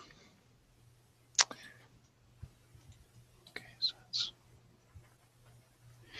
Now, with ranged weapons, I've been forgetting to add my dex. So that's actually a 24. Okay. Okay, so you hit the other one far away, and Eustace, you just got hit with this thing, and this is actually why he doesn't hit you with the Morning Star, because as he's bringing that Morning Star around, he suddenly takes another arrow on that same shoulder where he's holding the Morning Blade, so it just suddenly jerks back, and he doesn't land that. And Aiden, which way are you running? Because you said you were going to take motion here. So if you're on the top of the hill, basically, think of it that way. You're kind of just about the. I mean, it's not like a straight triangle hill, but pretend it is. You're at the top. The creature has run more than halfway up the hill. You can run to your left, towards where you left your party and where Yelquin still is. You can run to your right, which is farther away. I assume you're not running directly at the creature, so I think that those are pretty much your options. Actually, I am going to run directly at the creature, and I'm going to roll down the hill to trip it. So that we both end up losing our footing. No, I'm just kidding. That would be awesome, but I am not that crazy. I am going to run back at the party. Okay, so you're going left, and you're going back basically towards where you left them. That's what I'm imagining. You're about you were about 40 feet away. So what's your speed? It's just a 30. I'm really light. 30. Okay, so you get back to within 10 feet of where you left them, but they have both moved up since then. So they are not there when you get there. But if you look just to your right, you would see Yelquin standing there, still holding this kind of flame in his hand. And you would see Eustace. You would have already known Eustace was up there because you would have seen him when you shot at that creature. So now here you are, and that's going to bring up Yelquin. Okay, so how far am I from the giant? From the closest You one? are you did not. I'm sorry. Did you move up last time when Eustace did? You did. You moved up another 20 feet, I think. Yeah. So that now puts you 50 feet away from the creature. Okay. So so I would move towards the creature, but also I would move towards move towards the giant, and then I would use my action to hurl the flame from my hand. Okay. So make that attack. 22. 22 to hits. And 5 damage. Okay. And I would use my bonus action to. Eustace did take damage, right? From the. Eustace has taken damage, yes. Yeah, so I'll use healing word on him as a bonus action. Okay. So that's 1d4 plus my wisdom. 7 hit points healed. Thank you, good man. You're welcome. Nice. So that actually brings up Eustace now. All right. So as I stand in front of this beast and I regain my strength from the healing words of my friend on my back, I will attempt to make 2 attacks. As a fighter, I have 2 attacks, so I'll try to do them both. Okay. And okay. On the first attack, I rolled a 17. Nice, that's a hit. Okay, but on my second attack, I rolled a natural 1. Okay. All right. Roll a D100 for me. You know, a percent and a 10 side. All right.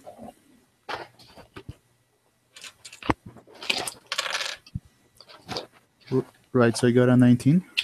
19. Okay.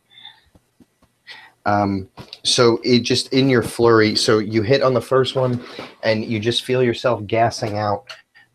You're going to take 1 level of exhaustion. It's just these misses are winding you. Okay. What were the effects of the first level of exhaustion? First level exhaustion effects are...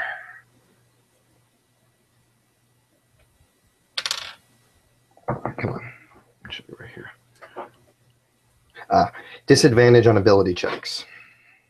Okay. On I'm that sorry, first did I attack, say disability? I meant yeah, disadvantage. disadvantage. Okay, that was, yeah. Right. Combining 3 words. All right. So, Um, so on Go that ahead. first attack, I made 11 points of damage. Very nice. So this thing is Um, going. This is going to be a really solid hit. Just describe that to us, and you can give a pretty gruesome wound. all right. So I'm a little bit angry at this thing for, first frustrated, but I'm not being able to shove it, and then he hit me. So that, that's angering. So I'm just gonna Yes. try to uh, push my pike down into his eye socket as far as I can until I hit his skull, and the effort that it takes for me to pierce this skull. I imagine I kill him or? No, he's Oh, gruesomely okay. injured in this All right. So blow, but it's gonna be I just hit him really hard in the eye socket, but I hit a part of the skull, and that makes my muscle. I pull it a little, and that gives me my exhaustion level. Gotcha. Okay, and you're using a pike, you said, right? Yeah. But he's not dead, you said. He's not. His hand Right. comes up to his eye, and just he drops the morning star to use that hand to grasp at his injured eye. Is that the end of your turn? No, I would actually like to use an action surge. Action Sure. surge. Awesome. So I will attack again, and as a fighter, that gives me another 2 attacks. Oh wow. Okay, great. So this time I got a 16 and a 10. Okay, the 16 hits, the 10 just misses. All right. I make another 13 points of damage. Very nice. Okay, so it's gonna be okay. So And he's this not dead brings yet? him. No, he's like on the edge. He drops his morning star. Your next hit kind of comes low at him and hits him in the knee, and he grabs his knee and drops down to a prone position, and he just kind of looks at you with hate in his eyes. Okay. Do you figure that a pike will fit as a polearm for the polearm master feat? Yes, yes, we said it would. Yes. All right, then I would like to use a bonus action to make another attack with the butt of the pike. Oh, right. Yes, that's right. That's a nice feat. All right. Just a question: for that attack, do I add my ability modifier? Yes. Yeah, you can still use your ability modifier. So that will make 6 points of damage. Okay, and you're going to hear that as the edge of the pike just rips through the side of the head, and the eyes just lull, and its whole body sinks to the ground and hits with a thud. All right.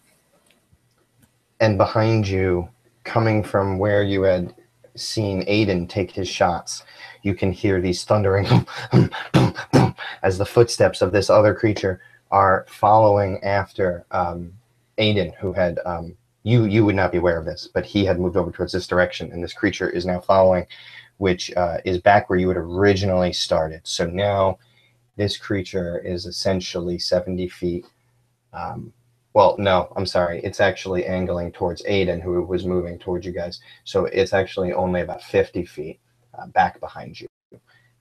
And for Yelquin, that's actually a little bit closer because I'm not sure what your range was on that cantrip, but I think it was. I don't know. Actually, tell me. That's a 30, I think. So if I move up a little bit, I can. Yeah, I will you're be in range. basically within range. Yeah, you're about right there.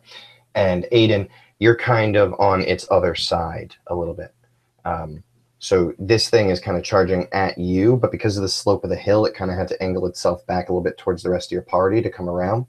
So now, Aiden, you're a little bit south of this thing and west, and Yelquin, you're a little bit north and west of this thing. Meanwhile, Eustace, you just slayed this other thing, and you are then an extra 30 feet away. So you're a total of 50 feet from this creature. And then the creature is going to, it has its morning star and its axe, and it's running towards this location. And as it gets there, it puts its morning star. It's like rough, like you almost grimace when you see this. It takes its morning star and it kind of throws it over its own shoulder, so it can free up its other hand. And it takes its double bronze axe and just hurls it over its head, flipping end over end towards you, Aiden.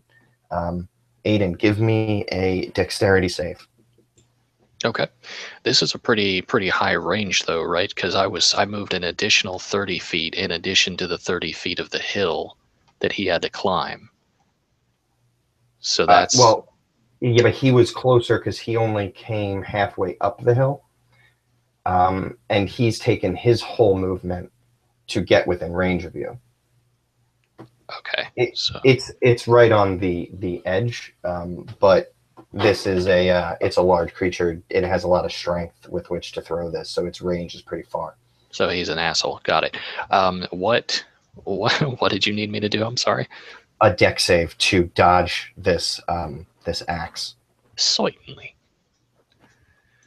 Oh boy, here we go.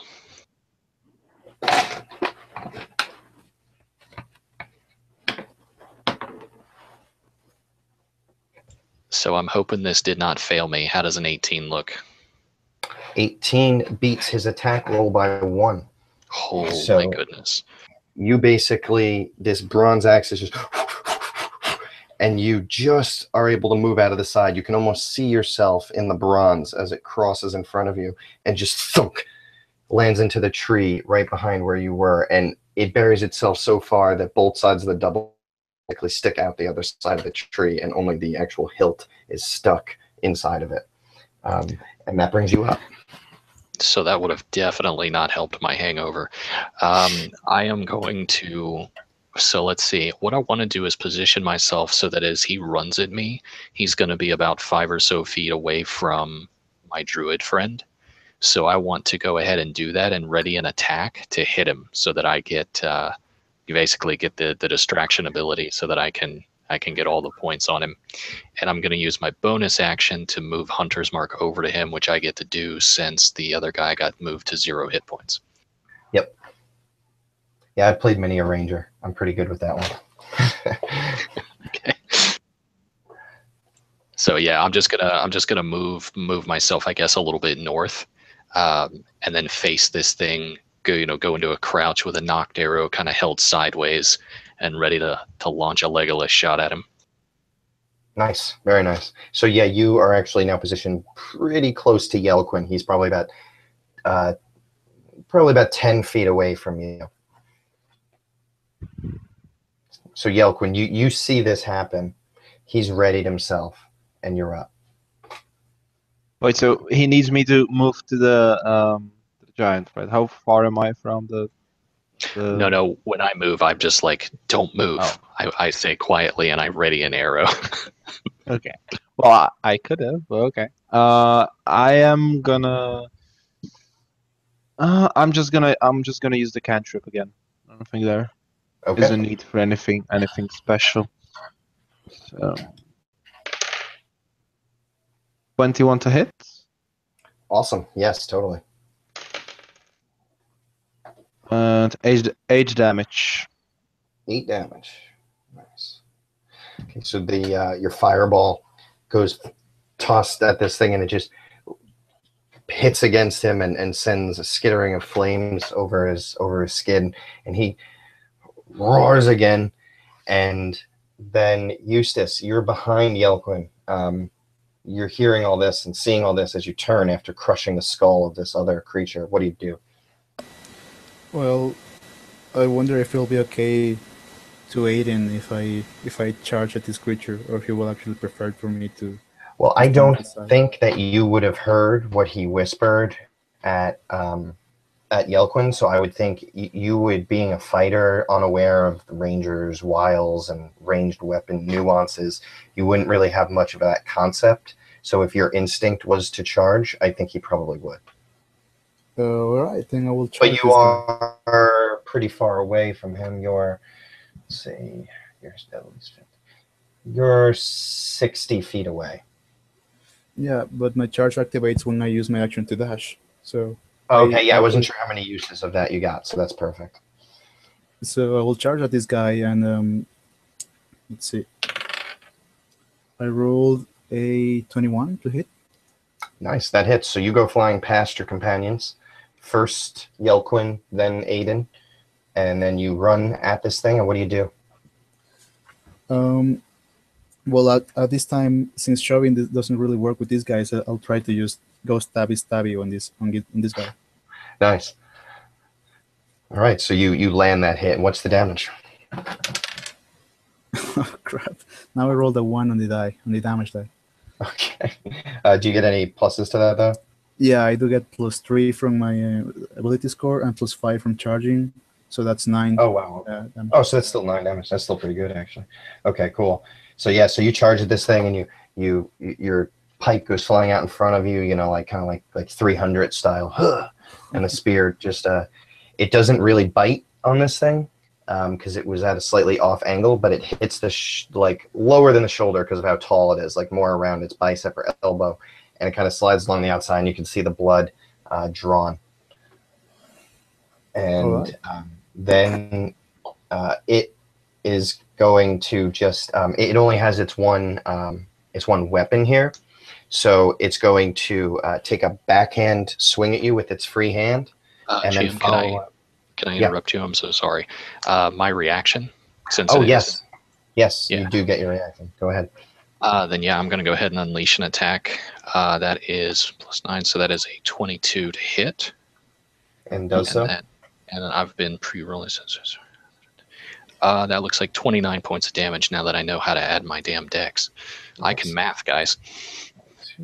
So you are going to land a ridiculous hit right up to the side of its head, and the arrow is actually going to bury into the skull of this creature.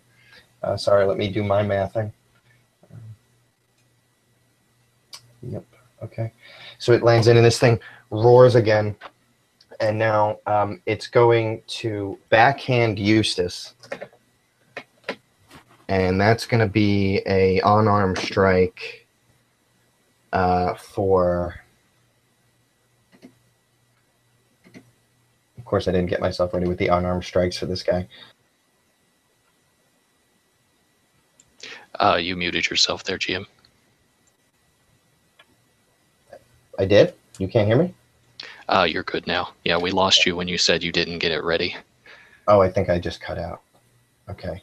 Yeah, so it rolled a 13. I think it gets its strength modifier. Oh, so it's the same as this weapon strike. Okay, so that's a 20 total on Eustace. But that's an unarmed strike. So that's going to be 6 points of damage. And then it's going to move on past Eustace. Eustace, this is going to give you an opportunity attack here, but you were just struck. So I'd like you to do it because he has a multi-attack. So this is going to be with disadvantage as you kind of take the backhand of this strike. All right. 11. Okay, 11 just misses. So you try to react quickly, but it's already past you, and it moves towards Aiden, who just landed that brutal arrow strike. and it swings its Morning Star at you, Aiden, and it's going to try to hit you with, yes, it's going to hit you with 17 plus 7, so 24 damage. I'm sorry, 24 to hit, which does, and it does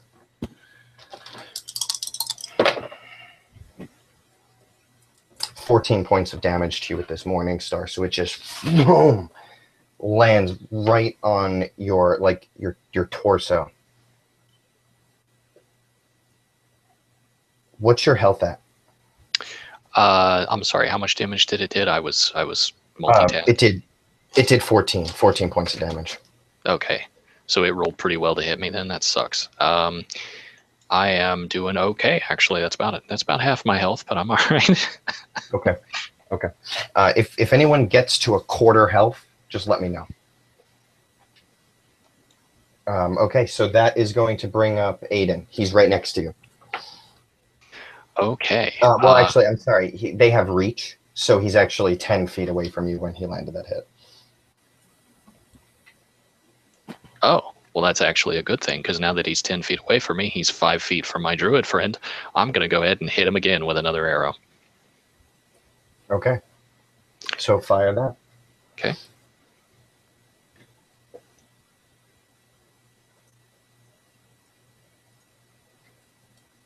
Okay, so that is a 21 to hit. And it does. Okay. Roll this beautiful bean footage.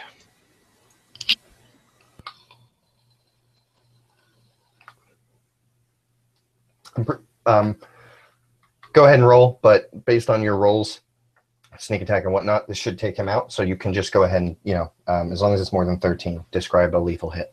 It was 18. So yeah, basically as he comes up and he hits me, I guess I'm knocked back a little bit or whatever, but as I see him coming, I'm already knocking an arrow. I take the hit across my armor and spin around from the force of the blow as some of my bones break, and I can feel my ribs crack, but I push through the pain as I spin. I use that to carry my aim around, and as I spin, I've already pulled the bow back, and just as I watch the tip of the arrow make kind of an overlap with his face, I let loose the arrow and send it through his right eye. Very nice. So he lands, sinks, and he just, like a shocked look of just, he's angry, and then his face goes blank with death. And he just falls forward, and then his head hits the ground, like at your feet, Aiden. That's how tall he is. I take this opportunity to just drop my bow off to the side, and I draw my long sword, and I drive it through his neck and give it a quarter turn. And you hear as you assume you break the spinal cord.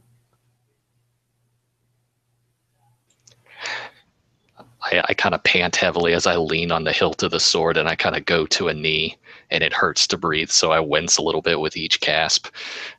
Well, glad that's over. Now, as you sit there panting, you all hear and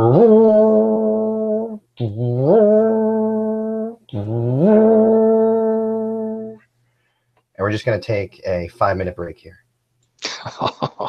Excellent. Fucking cliffhangers. Nice one. All right, guys. Yeah, just 5 to 10 minutes.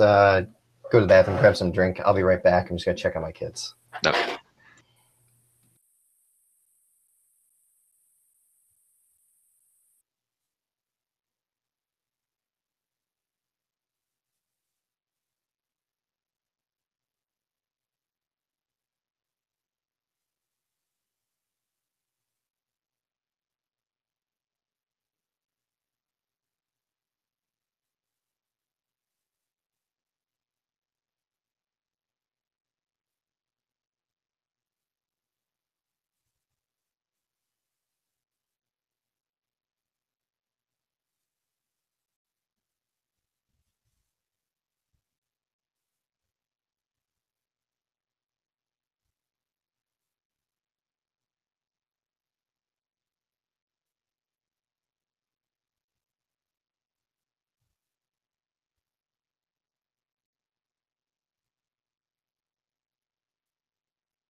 Hey, so how long have you guys been playing D&D? I'd say, wait, so I think it's gonna be like 2 years, actually, in like a month. Yeah. Gotcha. Yeah, I started playing D&D. Yeah, I think I watched Critical Role, most likely. Yeah, that got me to D&D. Matt Mercer and a bunch of nerdy ass voice actors. Yeah, I love Critical Role. Matt Yeah, Mercer's awesome. he is. I really wish I could make a living off being a geek. Right? I mean, that's seems like a dream job. I mean, and he even published his setting, which is like, that is amazing. Have you gotten the chance to read the Saldore setting yet? No, I saw it was published. I haven't had a chance to get it yet. Yeah, me neither. I need to get my hands on, like, at least the PDF or something because it looked really good. Yeah, I think he already knew some people in the industry, didn't he? That's how he kind of got connected with Geek and Sundry and stuff. I think so. I mean, I think that they like got on Geek and Sundry through Felicia Day. Since Gotcha. all of them are voice actors, so they probably like knew her from around, I guess. That's cool. Yeah, I have no connections and I don't live out in California like they probably do. So, you Yeah. know, that's the struggle. But yeah, no, Felicia Day is pretty awesome too. Did you ever watch the TV show that she made that she was in, The Guild? Yeah, I watched a few episodes. I think I watched the first season. Yeah. It was The whole good. the whole thing was one big stereotype, but it was so much fun. It was funny. Hmm. I watched a few episodes. I think I watched like one thing I really enjoy on Geek and Sundry was like Will Wheaton's tabletop, show. That's really fun for me. I really like, he has a bunch of guest stars there and just plays a bunch of random tabletop games, which is awesome. And I think that actually led me to Critical Role because I was like, I want more of those tabletop show episodes. So I went on their website and saw Critical Role. So I was like, okay, let's check Yeah. this out. Yeah, and I have to rely on those because I'm a very much an addicted kind of gamer, so I want to play 7 days a week or at least, 3 or 4 days a week in the same game. But what I have to do is end up having multiple campaigns that I sign up for because everybody only wants to play every week or every other week. Yeah, So like I wish I could just find a group of 3 to 4 people, one of them a GM, where we could sit down and play 3 days a week, yeah, and man, that, after that would be amazing. yeah, and it wouldn't have to be in a row. We could space it out. And even if they were just smaller sessions, some of them one shots and then one big game each week, that would be kind of cool if it was all in the same campaign. We didn't have to keep changing characters and changing setting and all that. That would Mhm. be really nice. Yeah. Yeah, the bad thing for me is that I live in Czech Republic, so like not many people play D&D. That's the first thing, and the other one, since I mostly play with like Americans and, you know, Canadians, so like I usually have to stay up pretty late. But I mean, it's worth it most of the time. I actually played with a guy in Germany. It was one of the best games I'd ever played. It was a Renaissance medieval game. Oh. And so, yeah, but it was in low fantasy, and I stayed up until. So I played Call of Cthulhu right before that for about 6 hours on Saturday, and that was starting in the early PM, the early afternoon, and then I ran all the way into the evening, had a couple hours of break, and then played with him when he got home from his job in Germany, and stayed up until about 5, 6 in the morning. That's The next amazing. yeah, the That next is day. So insane. I had like a 14-hour gaming stretch every week, and it was awesome. Yeah, I think my longest session that I ever played was like in one campaign.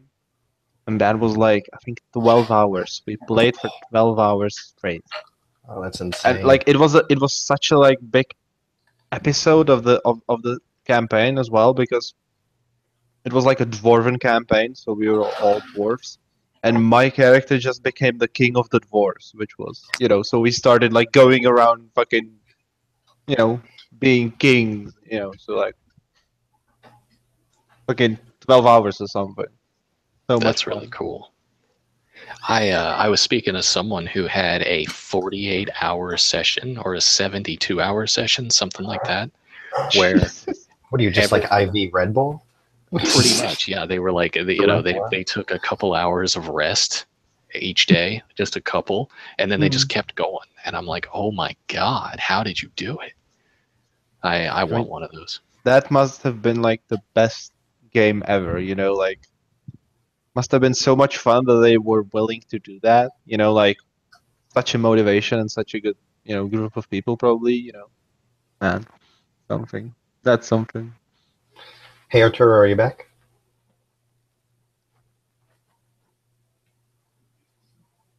No, I don't think so. Not yet. Just checking. That or he's muted. Yeah, for some reason the mute doesn't come up. He might be muting himself on his mic, and that's why. Because the mute symbol doesn't show up when he goes mute. Yeah, I don't. I think I actually have a mute button, but I gotta find it. I think it's on the side of my face. I'll grab it later. I'll figure it out. I'll get around to it. I've only had this headset for a year. I think it's actually better when you use the one in Hangouts because then everybody knows you're muted. Just then they know that you're. Yeah, we can actually tell you. Yeah. Yeah. Gotcha. That's my opinion. Because every game I play in, at least once, I know I do it where I start talking and I think I can talk and I'm on mute.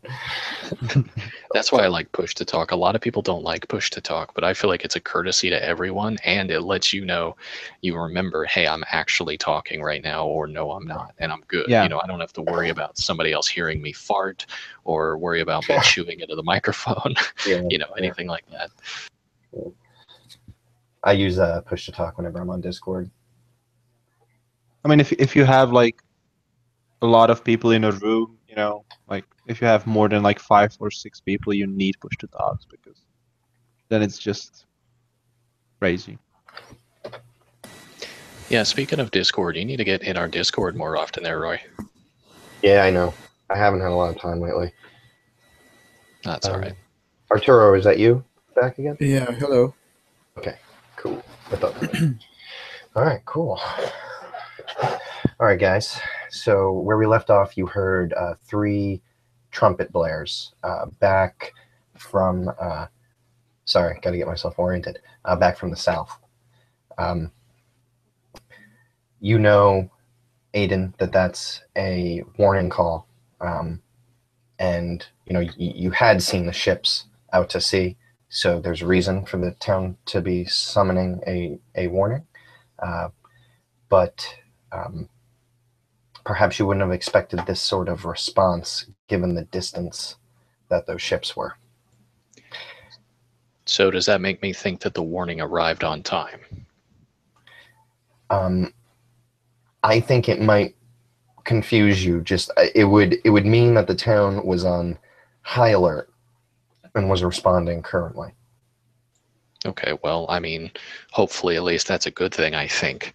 And as I'm panting, I want to rub my hand over my bruised ribs and cast Cure Wounds on myself. Okay. I don't remember how much that cures. Let's see. I think that's a 1d8 or 1d6. Yeah, plus your casting modifier. Yeah, Gotcha. Yeah. Which for a 1d8 plus wisdom. Okay. And that's, wisdom. Okay. So that's not the greatest, but it'll do. That gets me 7 more points of HP. Okay. Excellent. So what do you guys do? It came from the south. Now, the coast. So you could go east and south, which would take you to the coast and then back towards home. In the south direction, actually, kind of away from home, and the fact that you're going east, or you can go straight back, which would take you to the cliff, those would probably be your two main options. Well, if we take the cliff route, I can use my climber's kit again to throw a rope down for them to at least get them halfway down rather easily, and then I would Well, this slide will. down. Sorry, if you head straight back south. When I say the cliff, not where the goat path is, but the gates of Lear, Oh, okay. where you were when you left, when you saw the small trail of smoke. Well, you know what we know about cliffs is at least they're a fast way down. So we can take that way if you guys want. And then I can just throw us a climber's kit down. Or we could still use the goat path. I could summon us some animal companions, giant goats to be precise, that could take us on that path. And I think we could get back to the town very quickly, like where you want to be very quickly. I like your idea better. Do you have any? Forgive me, Master Druid, but do you have enough energy to perhaps help me mend some of these broken bones the rest of the way? Certainly, young O'Brien. I'm gonna use Cure Wounds on him. Hopefully, I'm gonna roll good. Oh, nice. 12. Awesome sauce. Thank you very much. And Eustace, do you require healing as well? Well, you see, Eustace catching his breath, and he didn't like being backhanded by a giant beast, and he will nod and say, "Yeah, I will appreciate that very much, friend." Well, I'm gonna use another Cure Wounds on you then. I love druids. Fucking hell. 5. 5. All right, thank you, friend. So all of you guys take a point of inspiration for role playing that for me. Thank you. That was good. And wait, shouldn't we also attempt to light the signal?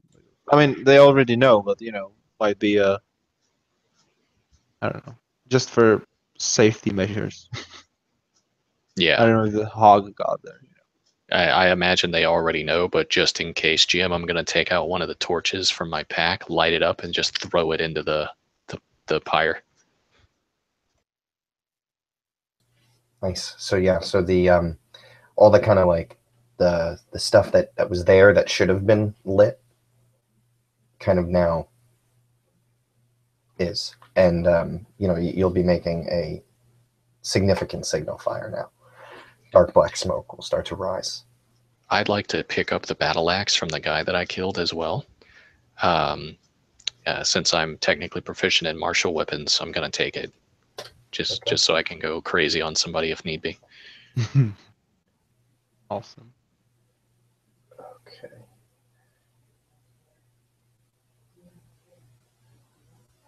All right, so that is... Okay, yeah. I thought that was super heavy, but it's actually not. It's 7 pounds. Okay, so yeah. So you just easily grab that and kind of strap it into your gear. And the fire's lit. And so, yeah, like I said, so actually, if you're heading back towards the goat path, that's the one option I actually didn't say. So you're actually heading south and west. You're heading a more direct route back to where you came. So if you guys, you kind of have a choice here. You could walk it back and kind of recover from your fight a little bit. And in that case, it's going to get back, or you can kind of move quickly. And if you do that after your fight, though, everyone's going to have to take an extra level of exhaustion to get there in about a half an hour, about half that time. Could I ask? Oh, sorry. Could I ask for a way to cheat? Because I may have one. If you have something that benefits you here, I'm up for suggestions. Our druid friend here offered to get us some goats to make it down the path and to ride, and they're probably sizable ones. So if they do that, I can take my horse, and we could probably make make it there relatively quickly and recover without exhausting ourselves. Okay. Yeah, I mean, your horse though is pretty far away. Oh, okay. I thought I rode him over to see the druid, and then we just walked up the hill. And not to I mean, worry, the goats are big. Like they're fast as well. I mean, they can carry us all. Okay. It's basically gonna summon 4 of them or something. Oh, okay. Yeah, then either way, GM, however I need to do it. No, that sounds fine. I mean, I think the druid solution solves all of that with one, so that makes sense. So just tell us how you go about summoning these goats and what that looks like. Okay, so I like stick my staff into the ground. The wind starts blowing, and I start mumbling in the druidic mumbo jumbo. I 30 asparagus and some sort of other incantations. I go for like half a minute maybe, and then suddenly you hear fucking goats making their sounds. I'm not sure what they do in English, but they basically just throw slowly to us. It's not like a mighty steed would run, like Shadowfax would just run towards you. It's just like, and just 4 giant goats are now standing right next to us. They just appear from the bushes. So just for the record and just for all the viewers, the two of you, goats don't speak English, so they don't say anything in English. No, I know, but like No, I the know. sound they make. I'm just joking. They speak French. But Most likely, yes. So they all come out of the bushes, and yeah. So they are. Do they just look completely normal, or since they're conjured, are they in any way spectral, or Are they wearing plate mail? No, I think they would. I think they would look normal. My God. Okay. It would be just a regular fucking goat, but big. But with plate mail, right? I mean, they're from the honorable order of the wool. from the wool? Knightly goats. So I know that they are, if they are wearing plate mail, it only looks like plate mail. There's no plate mail. Oh, I'm sorry. The Bronze Age equivalent. They're wearing lamellar. But you guys would be able to mount these goats. How is everybody with that? Does anyone have any trouble with that? I have handled animals trained, so I'm not too concerned. I go ahead and get on it. Plus, I mean, I'm not exactly from the hills, but I spend enough time out here. I know my distant cousins up north of us who raise the sheep. They tend to mount goats all the time, and not just for riding. So, so I'm sure I've got some of it in my ancestry somewhere. So I totally mount this goat like a pro. Okay. Eustace, how are you with animals? Well, he used to be a farmer and a cattle herd, so he's not afraid of handling a few animals. Nice. So you guys all kind of get on these mounts. I imagine Yelcoin is good. These are his summoned creatures. So you all get all mounted up, and you're able to make it there in the time of running, but while healing. And actually, I mean, basically, if I could just quickly interrupt you, it's 4 goats. So Eustace would take one, Aiden would take one, and I would basically have the 2 goats running alongside each other, and I would be standing one leg on each of them. Or, like, look at me, lads. This is how you do it. So you guys go around the forest. He's pulling this really cool, like, Wild West show stunt on these 2 goats. I wait on him to get taken out by a branch at head level. No, the branch is like, leaf out of the way, because... But you guys make it to the path. I think the goat's natural instinct would be to, like, they would take this goat path with no problem at all. But Yelquin, would you get it on one completely, or try to do this double backed? No, okay. So everybody gets on the backs of these goats, and they basically just, they're kind of just leaping down this path that you had such trouble with this morning. And when you land, Aiden, your horse, I don't know what its name is, but it kind of like skitters away and starts neighing, frantically at as these goats land pretty near to it. His name is Jeeves, and I say to Jeeves, "Hey, calm down, okay? Don't be all racist. It's just some goats. Chill out. You can ride in the back, all right? Your rear guard today. Just deal with it." He and I I think have conversations all the time. Jeeves is calm in this and just kind of looks wide eyed at the goats, like they're too big for goats. But Oh, so he's now, fat shaming now. Is that what's happening? so but as you guys look more seriously out on the village, everyone is just frantically running around, and you see Aisling just kind of trying to like get a group of people like into some sort of order, and you see like men with swords and shields, but not too many of those because mostly people are carrying long spears that they might use for fishing. People have nets, and they're all just running around the shore near their small boats. As we ride into town, I kind of, I try to have one of these rare moments of authority and inspiration, and I just kind of shout out to everyone, "Prepare the defenses! Get ready to hold the perimeter of the town!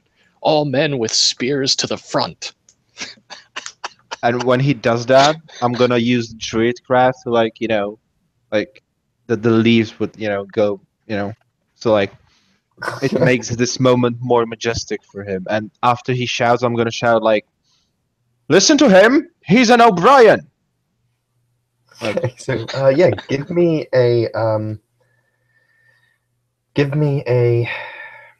a charisma check of some sort, with advantage for the assist. Oh my god. I rolled an 18 and it's my lowest stat, but so I got a charisma check, so that is a total of 17 because I have a minus in it. I have a 17 roll. Nice. Okay. So the guy you could see was starting to turn back to just be like, like most of the villagers around here, he was just gonna be like, fuck off. But he's like the kind of the thatched roofs kind of rustle a little bit from the druid craft, and like the tree in town kind of moves and sways and no wind at all, it seems. And he just kind of listens and he goes, wait, so all right, so who goes in the front then? Who goes in the back? All right, I dismount and I begin speaking to him. Gather the fishermen with the spears. You're going to put them in front. The enemy is going to be coming from the coastline. They've got several ships and they're big assholes. So get ready. Don't get scared. Prepare the men. And then I kind of shout out any hunters available. You're going to hold the rear and fire arrows over your brethren. And the guy kind of looks at, he's just like, but they got to come in on their boats. Shouldn't we just go in our boats and go out there and stop them? I mean, how big can they be? They are the size of 3 men, easily. yep. Wait, their boats are the size of 3? Oh, they're big lads. Okay. So I guess their boats are probably big. Okay. Their boats are colossal. Our best chance is to try to hit them when they're vulnerable getting onto the beach. A landing is always hard if you have to do it under fire and heavy pikes. Okay. All right. So then basically you guys are talking to this group of villagers who there's more kind of just start to come in behind him listening to what you're saying.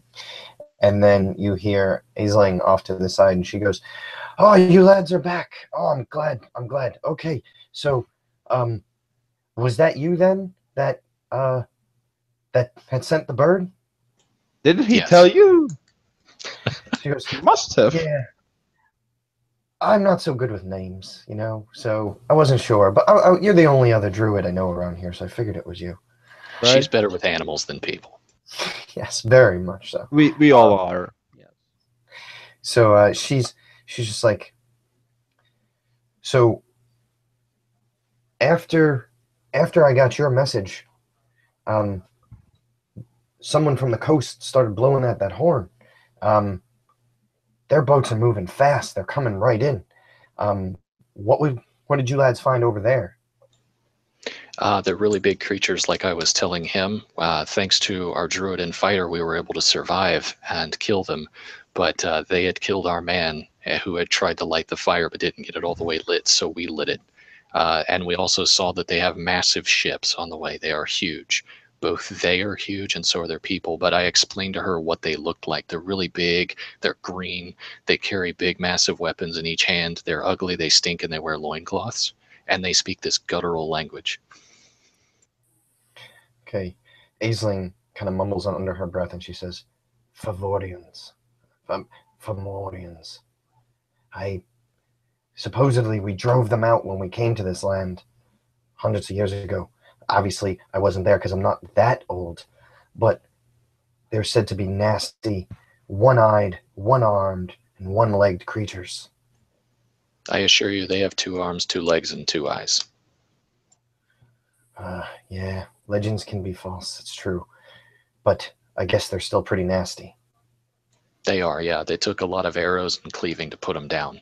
That's why I suggest we put our spears in front and protect our bowmen to launch arrows overhead. We can kill them as they get off their boats, or at least cut them up on their way. There's no sense in letting them touch ground. Maybe we could also place some sort of traps on the beach. Those giants won't notice them, but if we heard their feet, I would presume it would be very hurtful to them, displeasing to them, or whatnot. Do we have any caltrops or ball bearings or anything we can throw down? Do you have any of those in any of your kit? Well, I mean, they might have those around town. I think a rogue actually. They get them in the kit. Yeah, they get them in a couple of kits. I think mine is one of them. So I'd probably use my ball bearings or caltrops or whatever they are, and start laying them across some of the beachhead. Okay. Yeah. So I think you would basically be leading this village in this effort to trap and align their villagers in the way that you've described, with ranged in the back and spears in the front. And you're waiting to see what's going on. And it doesn't take long, although a lot less time than you would have thought. These ships were obviously moving very quickly, and that must have been what caused them to blow the horn. It was probably when these ships were getting close to shore and getting close to the mouth of that inlet that brings them in through the cliffs. So as you stand on the beachhead, the villagers aligned as you described, you see that these ships are so big they have to move one at a time through the inlet. So you really just know that there's one ship at least coming at you, just with this huge mast. The ship passes through Lear's Gate, and that's when it becomes visible to you. It's starting to get to the point where the cliffs kind of start to open up, and the harbor that the villagers use for their boats opens around them. And you can start to see these Fomorians milling around. There's about, from what you can tell, all of you give me a perception check.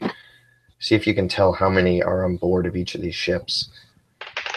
I would like to ask a question first, if I may. Yeah, definitely. You said they're passing through, so they have to pass through 2 cliffs, right? Basically to reach into the fjord or whatever. Yes. Well, they come in the inlet, and the ground starts to rise around it, like in hills, and then it starts to cut through cliffs, and then it travels through cliffs for about 200 feet, and then it passes Lear's Gate, and then the cliffs sort of open up into a harbor. So I would like to ask you if this is possible. I'd like to use my cantrip in a creative way. I'd like to use Thorn Whip to latch out a vine of thorns across this waterway in several areas at basically just above deck level. But you're at the village, right? Oh, okay. I didn't know. I'm not understanding distances, so that's why I asked. I just wasn't sure. Yeah, the harbor is going to be like 150 feet from where the cliffs start to open up, and you guys are on a beach kind of at its widest point, and farthest away from that spot. So if you were to do anything like with the cliff area, you would have basically had to have been on top of the cliffs, not at the beachhead. Okay, my apologies. No, no, no. Also, could we, because we still have the 4 goats, could We we do. mount 4 men on them, with the spears? Have like have like a cavalry force ready. I don't know if Oh yeah, I mean you could. I think you would have looked for men who have some skill with animals. This area is like that is kind of the type of this is northern Fiana, which is kind of even with Malaysia, which is where they do a lot of goat and sheep herding. So this is where those sort of animals would be. So I think you would be able to find 4 men willing to get on them and kind of rush with spears. But none of these people are warriors, so you wouldn't expect. I mean, there's a few, like the people who sit around the chief, like basically what would be considered very early nobility.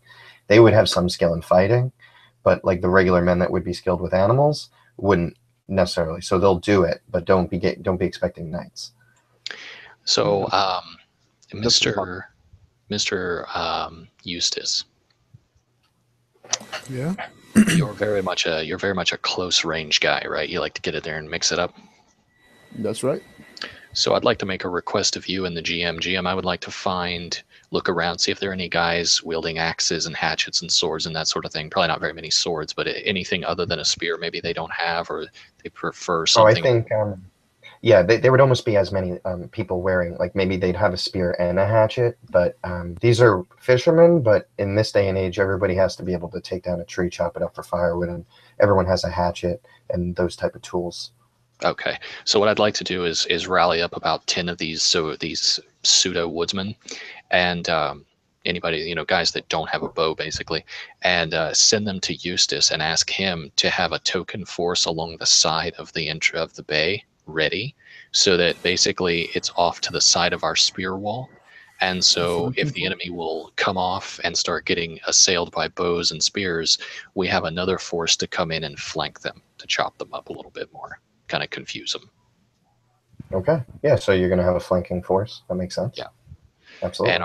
And ideally our bowmen are in trees or something like that, or in the buildings somewhere a little bit. There aren't too many trees around here because remember you're a village on a beachhead, so the trees are usually back a little bit from there. So it's mostly shrub behind the village and kind of on the spots between roads and houses.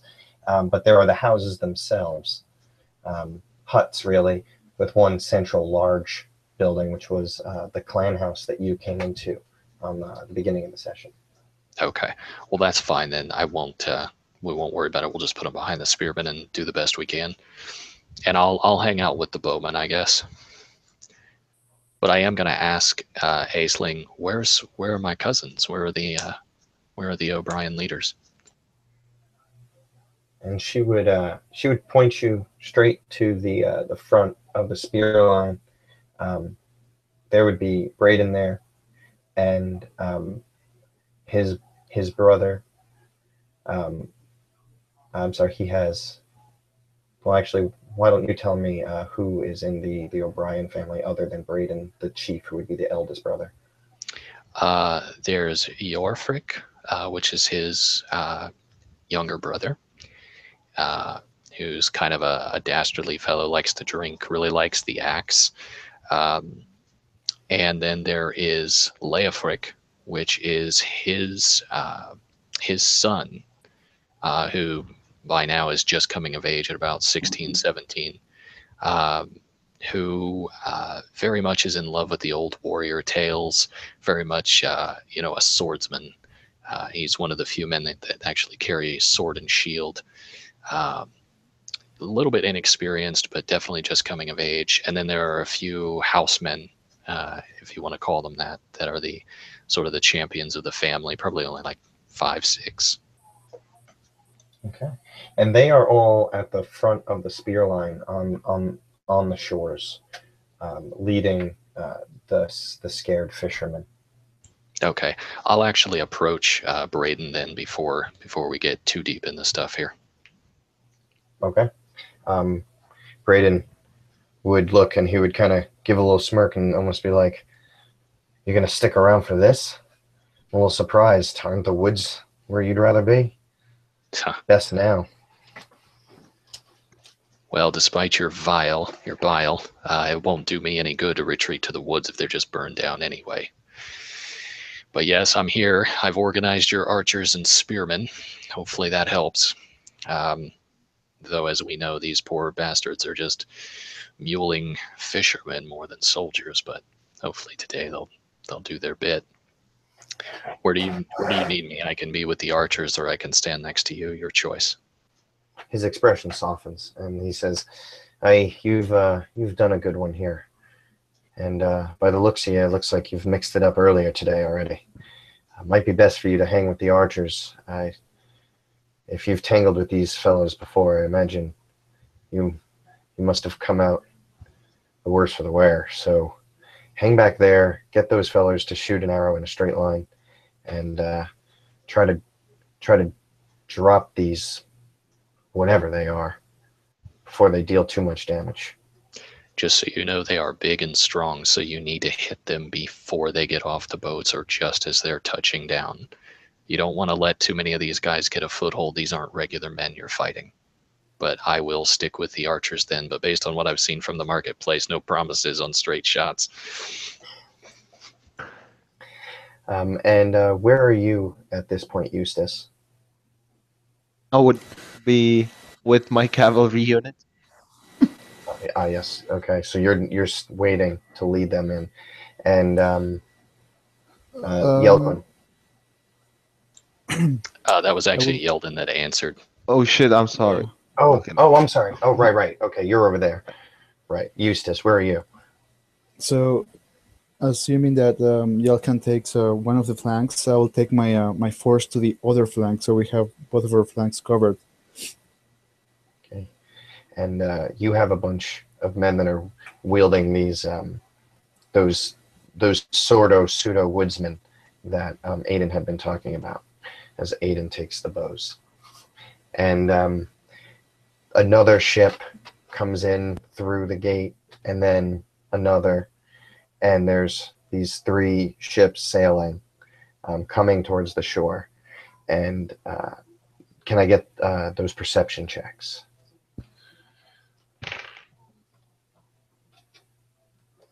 All right, we got 18. Okay, so Eustace, immediately you can tell that there are 4 of these giant men manning each of these craft, from what you can see. All right. Do I have any idea of how many men do we have? You guys have approximately, well, you have a force of 10, including the 4 mounted over with Yelquin on the left. And you have a force of about 10 plus Eustace on the right. You have 8 men with bows standing with Aiden, and you have 20 men standing with Braden, Yorfric, and Leofric on the beach. There are, right, like I said, 4. So if you were to quickly do the math, you would assume that you were looking at 12 of these massive things that you had fought before, Eustace. And the ships would come closer, but their massive hulls would kind of start to scrape against the ground, and you'd hear and you'd start to hear the shouting of these creatures. And Aiden having dropped himself to his knee, readying himself, one of these creatures comes flying off the side of the craft, and is falling to the water. He takes a shot. Yeah, I'd like to use that chance to attack, but I'd also like to essentially have the men been ready to fire on the first boat in a firm volley rather than I'm sorry. I saw your comment and I just went with it. But okay, yeah, I got you. So you have everybody ready. So they're going to fire off their volley as that scrape comes. because you know that these ships are no more than 100 feet off the shore when they bottom out. So, and then everyone behind them hears thump, thump, thump, thump, thump, thump, thump, thump, thump, and these arrows kind of rain down and they thunk onto the boards, and you hear and you hear someone alive, and that language again, kind of out in this garbled expression, and you see these creatures start to jump out into the water, and you know that the water's deep. It's a natural harbor here. The shore doesn't start till late, and it rises quickly.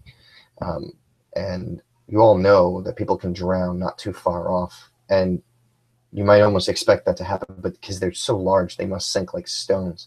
But they hit the water and just smoothly start to stroke in, and they're powerful, moving fast, almost as fast as they were on the ships, it seems. And they swim towards the shore, and Aiden's group lets out another and you see most of the arrows disappear under the water, but a few continue to float, which you know means it struck something. And these giant creatures reach the shore and rise up. And they're about 20 feet away from Braden and Yorfric and Leofric, who are standing right on the edge of the water. And you hear them shout, "For Gilguiney! For Gilguiney!" And they start running in with the spearmen behind them in the water. I'd like to ready an action for myself, if that's okay. Sure. As soon as the first one of these bastards is within 5 feet of one of our charging guys, I let fly an arrow to hit it, whoever the closest one is. Understood.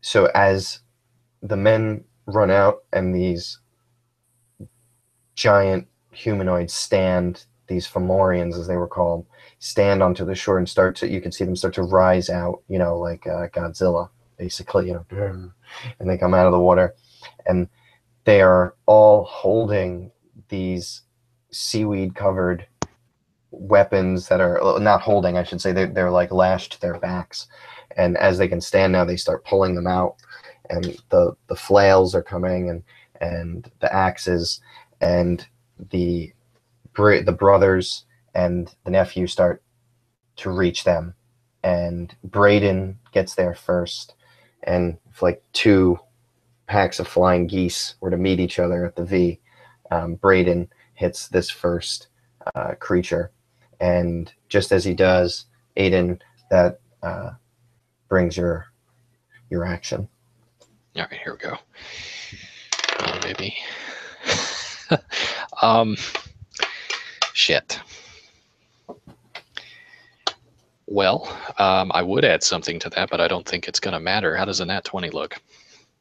Oh, okay. What? Seriously, are your dice like have they been blessed by a druid? This I have a gray dice that I use when I'm rolling just one dice instead of advantage. And so far, when I roll advantage, I roll it with an orange one, and every time when I get one of these 20s, it's the gray dice.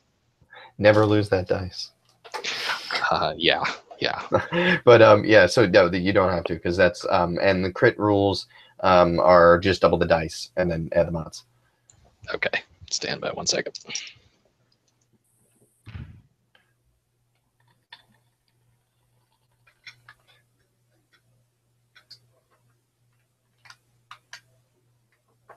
And so just while he's doing that, Yokon and Eustace, you guys, this is, it's still a pretty small beach, and the ships, they're pretty wide, so you were at least as wide as their whole like distance that they take up.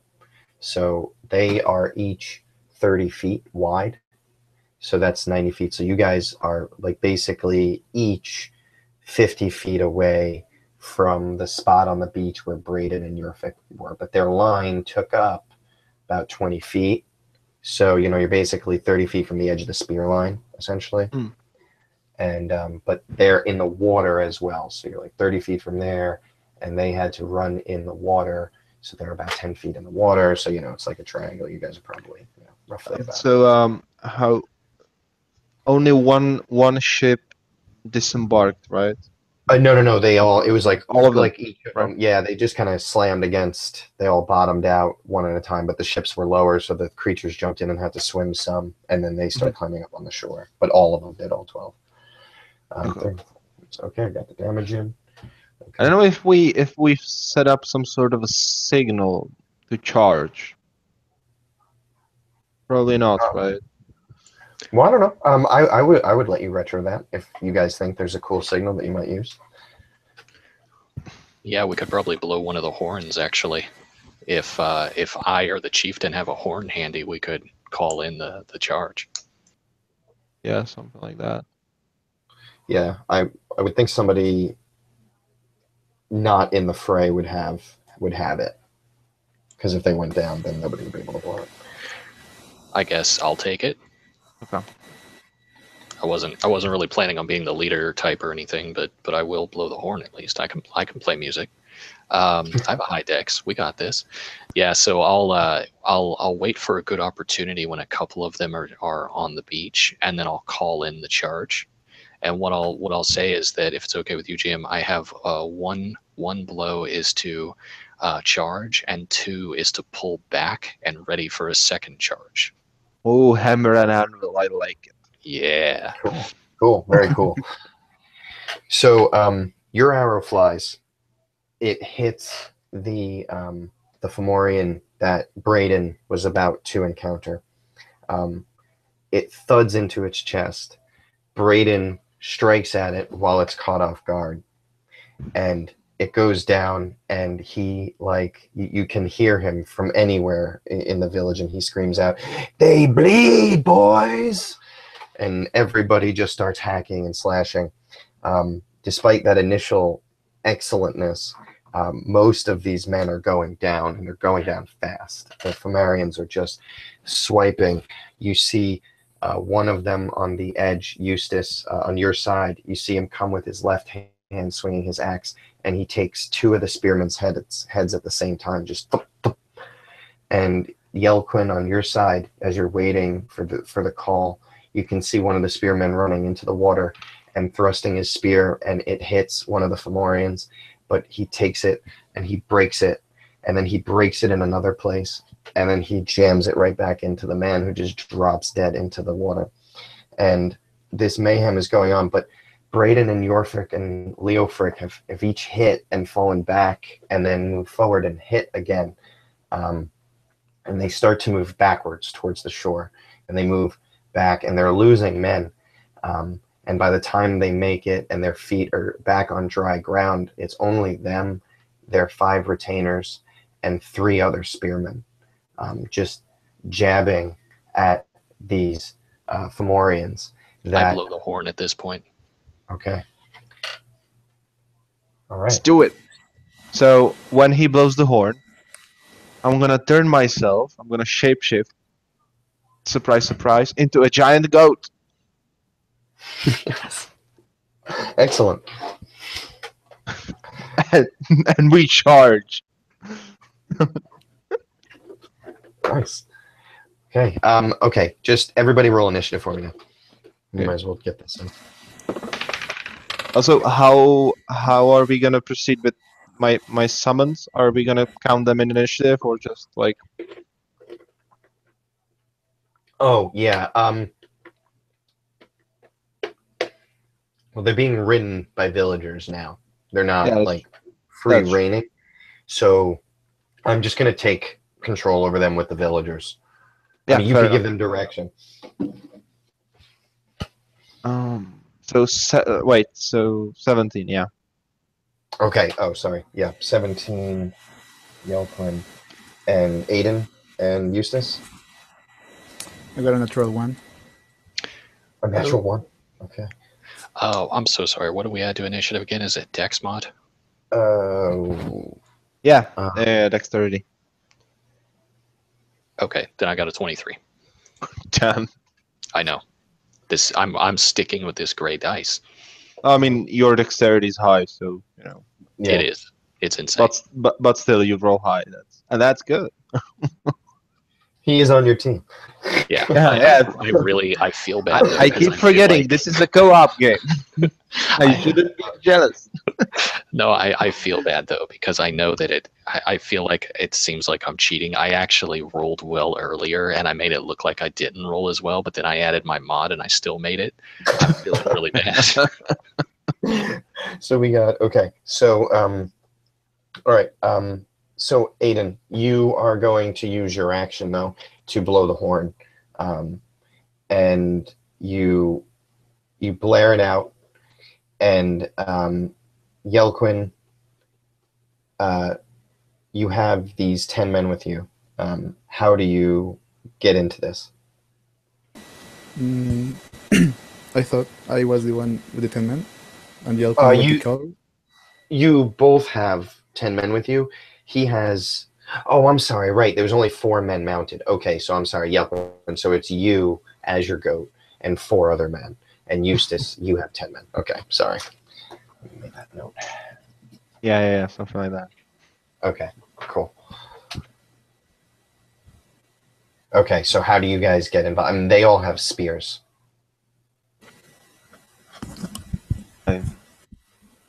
Well, I guess I would like to puff myself up a little and raise my pike in the air and shout to the men, "Rally to me!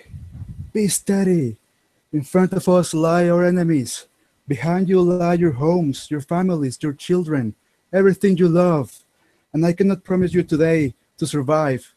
But if you will die, then die with dignity, defending that which you love. With me, men! Charge!" And with that, I throw myself into the fray, leading with a charger of my own, with my pike held high. Okay. Taking a inspiration point, definitely, for that, please. Thank And you. you're going to run in. And so you're heading in. Your speed will bring you there. 30. You will reach you will reach the edge of the fray. So you and your 10 men will basically run smack into these 2 Fomarians on the edge of the shore with the water just lapping up on their ankles. Right. Um, can I use the charge feat to do an attack as well? Yes, yeah, because you would use dash 50 feet. Yeah, your movement speed's 30, so you can basically hit the farther one because you have to use dash to use it. So you'd hit the one that's a little bit further away. So you'd basically avoid the first one and charge into the second. All right. Oh crap! I rolled another natural one. That's not good. Wait, can I use inspiration on that? Yes, absolutely. That's what it's for. All right, all right. So on the other one, I got a 16. Excellent. That's much better, and that will definitely hit. All right. So I got a 5 plus 5 from charge, and I forgot to tell you earlier, but I have a dueling style that gives me +2 when I hold just one melee weapon. Yes. So that gives me a total of 12 damage. 12 damage. Nice. Okay. Nice hit. And you have an... Oh, no, you had to use one of your attacks, one of your actions to dash. Oh, and then you can use a bonus action for the charge. And do you have another action? No, I don't think so. Okay.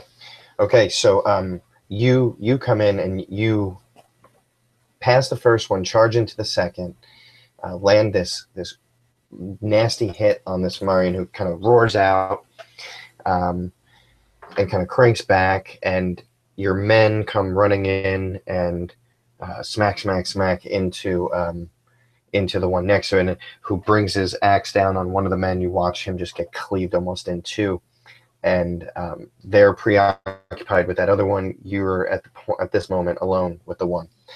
Yelquin, you have your 4 mounted men here, and you are in the form of this massive goat. You've got the signal to charge. What do you do? Okay, so on one of the flags from Eustace, you've got this, awesome speech and this glorious charge, and on my flank, the riders are gonna get this. I hope you can hear this, but basically I just make the sound and fucking ride, just charge towards the giant.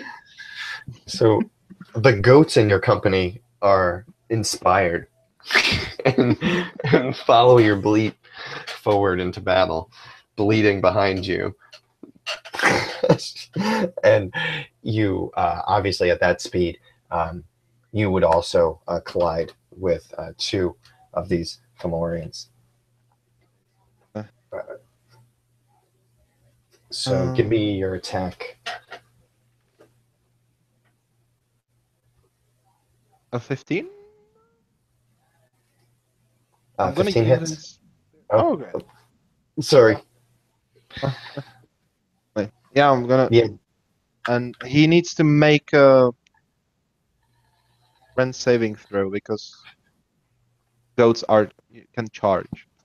Oh, I see. Okay. So he makes a strength saving throw? Yes. Oh, okay. Well, he's got an 18 plus 5, so that's a 23. Well, he doesn't fall down. No, he doesn't. Damn it. 10 damage. Fucking hell. Nice, though. I mean, could have been much better. Like, much better. And But yeah, that's my my turn.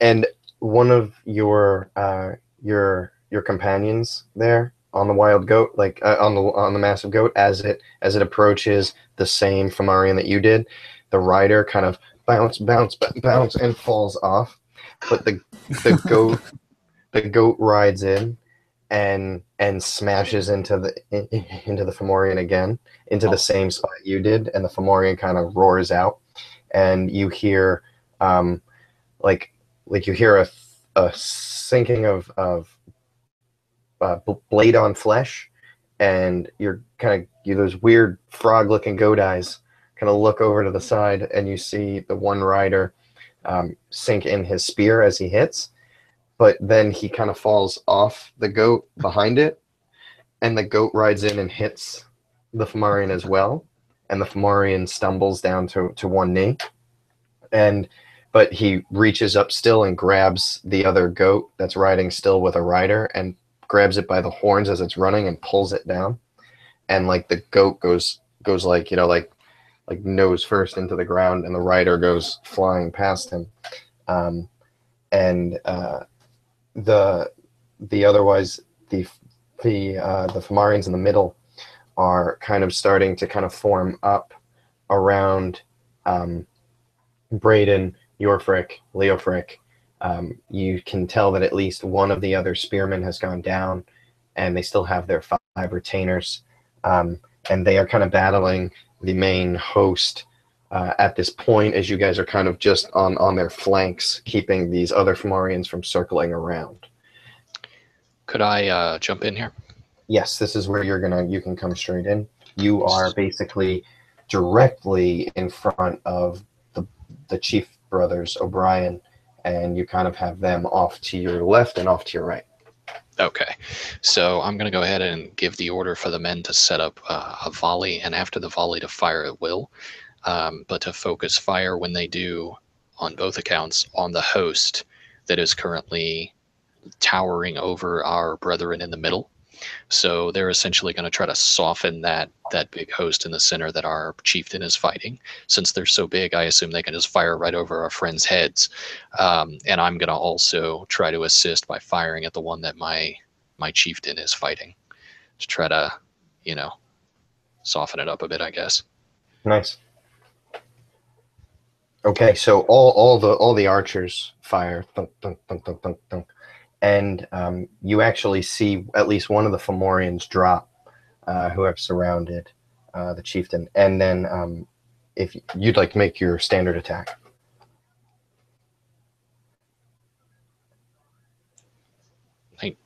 Or 13 plus 9, that is a 22. And where are you attacking? I am attacking at the one that is fighting the chieftain. Gotcha. Okay. So that's a hit. All right. I'm going to take my stealth attacks and all my goodness.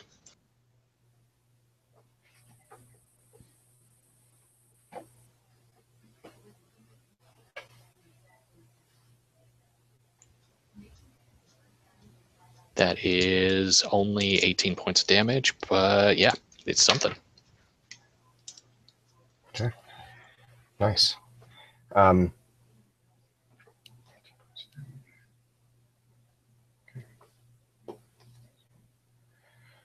So the Fomorians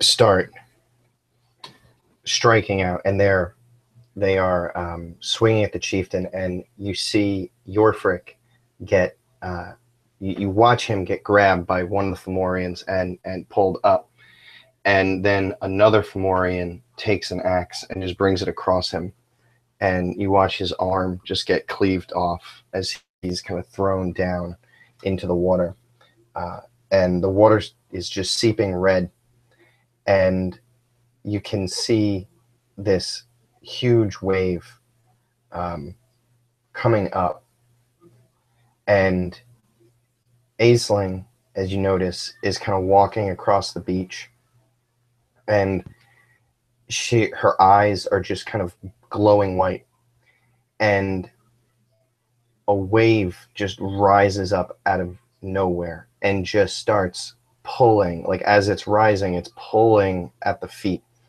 and the men are skittering to get back out of this, and the Fomorians are being pulled in.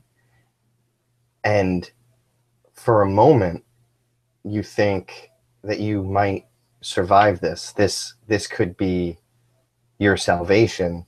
Aisling is summoning on the forces of nature to save this village, and the Fomorians are pulled down, and they're sucked away, and the men are starting to slip, and they're falling into it, and it suddenly subsides as it started out of nowhere, and it's just Leofric, Braden.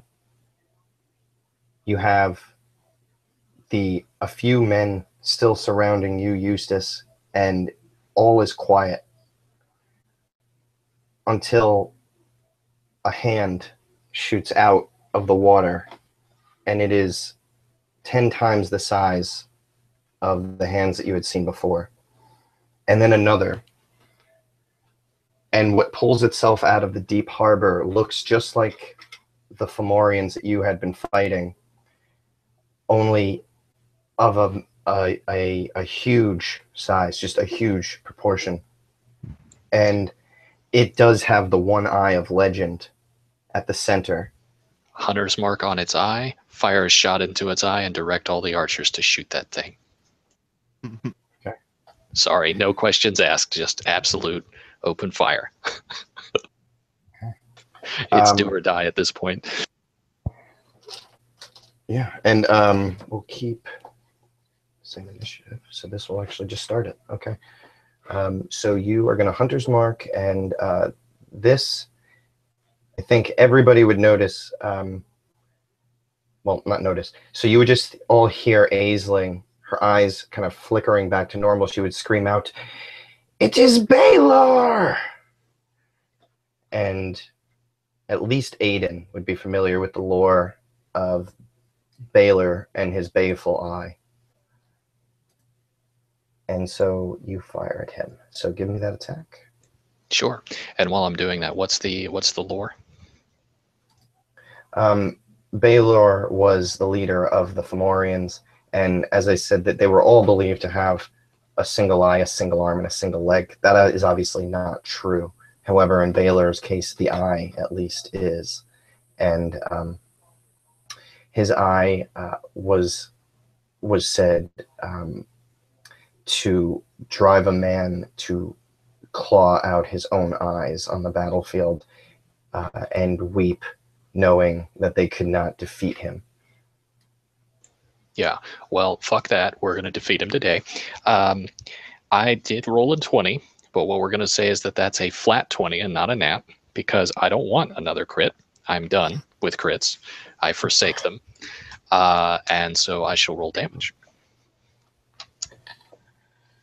Do we have... I assume someone's probably within distance that I could get a sneak attack since he's coming out of the water on the coast here.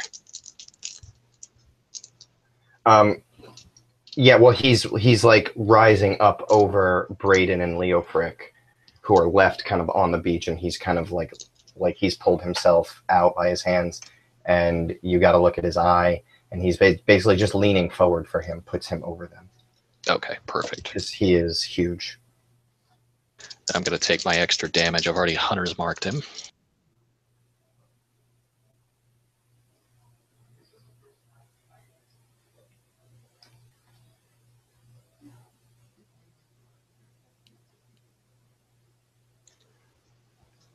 $23 points of damage. Okay. So it kind of like hits into the eyelid that flicks down, and it just kind of sinks into it. And as the eyelid rises again, it breaks away as it hits the top of the eye socket. And he continues his crawl out. Yelquin, what do you do? His hands are essentially, you can consider them on the beach. I mean, charging at his hands would No, certainly not a be good an idea. option. I'm not suggesting it. That's just Yeah, I letting you mean, know. If yeah, you like, that's his physical like size would be from all the way from the edge there to the beach. He takes up all that space. So I'm gonna get as further back as I can as a goat, so 40 feet, I think. Okay. I'm gonna Straight back towards the village or towards the cliffs, like I guess north the or village probably. the village. Okay, so kind of towards Aiden. So you're running Yeah. towards Aiden. Got it. And I would, shapeshift back, like I would revert back to my human form, and I would use Moonbeam on top of his head. Okay. So start fucking nuking him from the sky. And I'm not sure. So when a creature enters the spells area for the first time on a turn or starts its turn there. Okay, so when his turn begins, he's gonna take the damage. Okay. And and that's my turn basically. Okay, but he does take it this turn too, right? Because it's considered he's entering the space of the spell because you're putting the spell on him, right? I don't know, when a creature enters the spell's area for the first time on a turn or starts its turn there. For the first time on a turn, I think this counts as entering the space because you're putting Okay. the space. Yeah. Okay, So I would say so he takes damage now. Is there any to roll a con save con save for half damage? I'm okay, rolling. His con mod is high. Oh, but the roll is terrible. So that's a 7. That's he needs a 15. So Yeah, so that doesn't do it. I got a 17 damage. Radiant. Okay. Got it.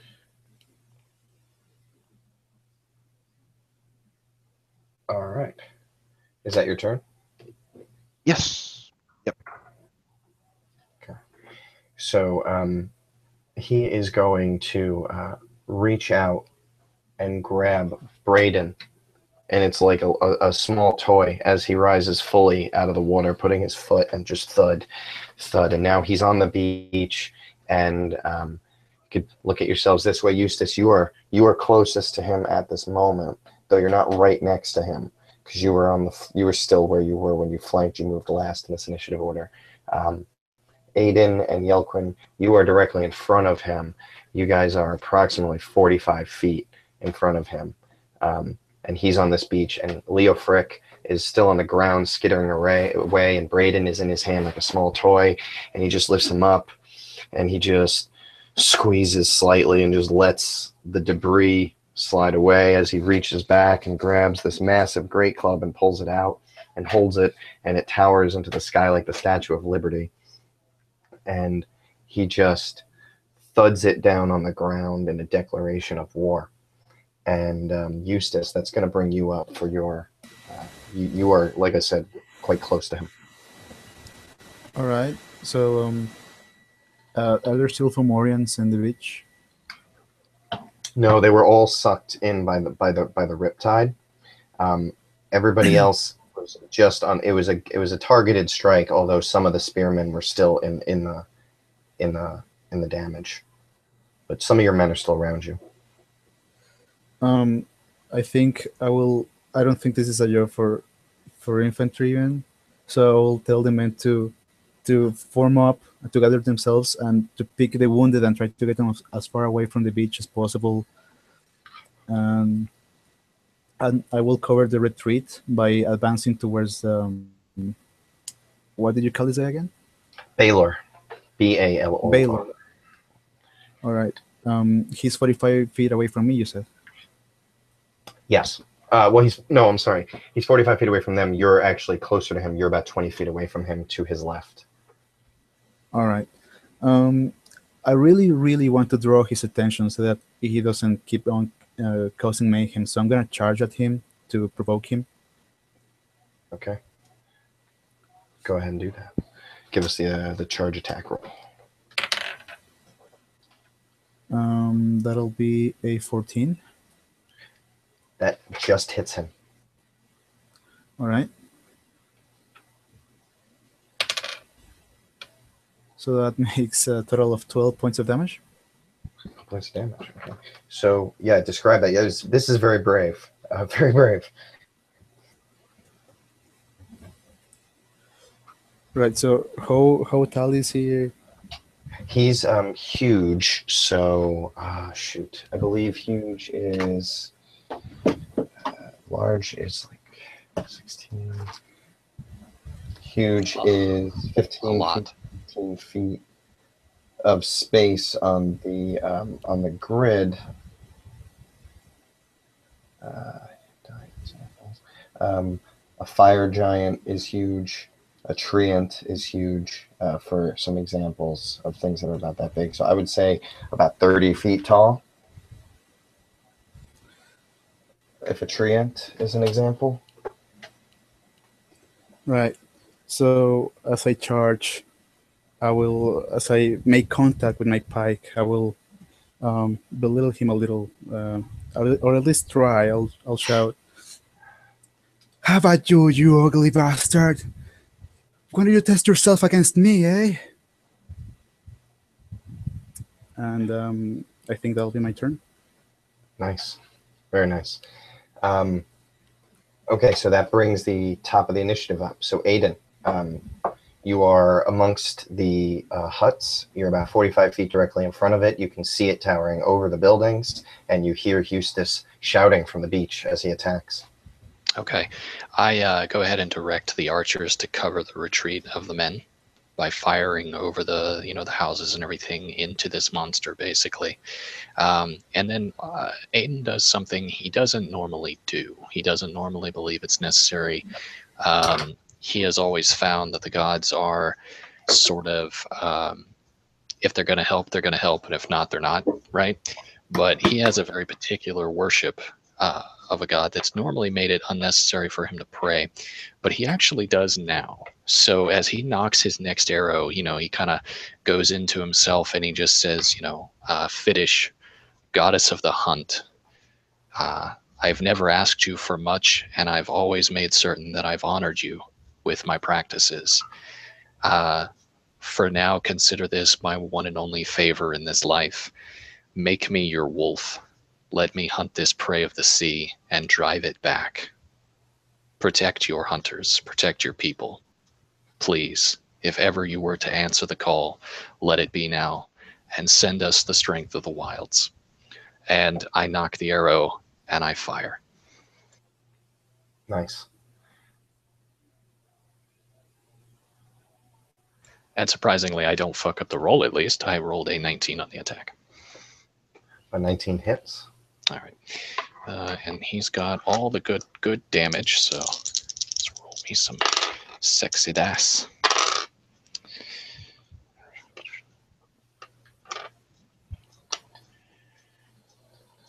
$21 points of damage.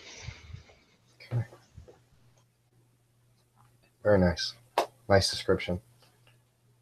And Yelquin, you are hearing Aiden's make this prayer as he kind of lines up his shot from the houses. What do you do? Well, it's a shame I cannot turn him into a wolf, but well, I'm gonna keep the concentration. I'm gonna move a bit to the side, like further from him, so like separating the targets, so the Baylor cannot really hit all of us at once. And I'm gonna just produce flame and throw a fireball at him, basically.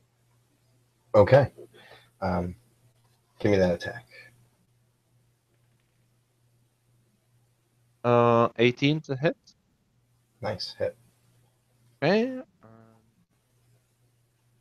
Be oh shit, 16 damage. Very nice. And at the start of his turn, he's gonna Oh, right. the moonbeam is gonna proc. That's right. So he's going to roll another con save. Half, I believe. And no, he does not pass that. 14 from the moonbeam. 14. Yes. So Okay, another. 16 and a 14 together. Nice. Very nice. So he's going to actually roar out, and his eye is going to kind of like, you're going to kind of see it glow a little bit. Just going to kind of, and his eye just kind of pulses for a moment, and he looks over to Eustace, who has thudded into his leg, driving his pike in, and he stares at him. And can you give me a? Why is this not telling me what save? Okay. DC 14 charisma saving throw. Charisma? Yes. Oh, shoot, I made a 9. A 9. Okay. So that's... Out of curiosity, is he on my side of the monster or the opposite? Well, you guys are like, you and Yelquin are like right directly in front of the monster. And Eustace is like, he's basically right there because he's attacked him. He's pretty much right in front of him, but he's when you're looking at Baylor, he's on your right. He's on Baylor's right hand side. Okay. Is there any way that as a reaction to seeing this eye coming, since I know the lore, I can either shout out, "Don't look at the eye," or I can run to him and cast guidance on him to help him with this roll? Well, I don't think that you would be able to run to him. But you could shout out. I think you could shout out, "Don't look at the eye," but this eye doesn't depend on you looking at it. Oh wait, no, that it can see. Yeah, it doesn't say that can see it. Damn. Sorry, Eustace, I tried. So that's wow, 16. So that's 21 psychic damage. 21? Yes. All right. So I am at a quarter, less than a quarter health left. Less than a quarter health. Okay.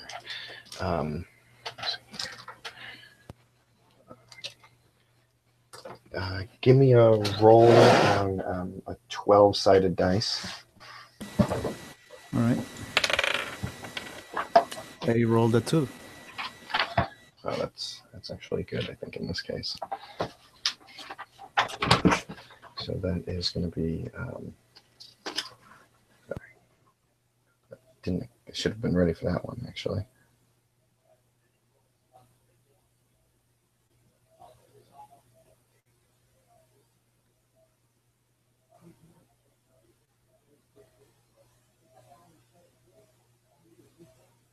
Okay, so shame on me. I didn't have that ready. So pass on that. So you're just seriously like your mind starts to kind of thud, and your instinct is to kind of like rip your hands towards your eyes, and just start to rip at yourself. and you just feel this searing pain in your mind itself, and that is going to bring you up, Eustace. Oh, it's my turn. Yes. Yeah. All right. Am I still fully conscious and able? Yeah, if you're above 0 HP, then you are still conscious. You just took that psychic damage. All right. I'd like to use bonus action to use second wind on myself. Nice. So I'll regain 14 points of health. Very good.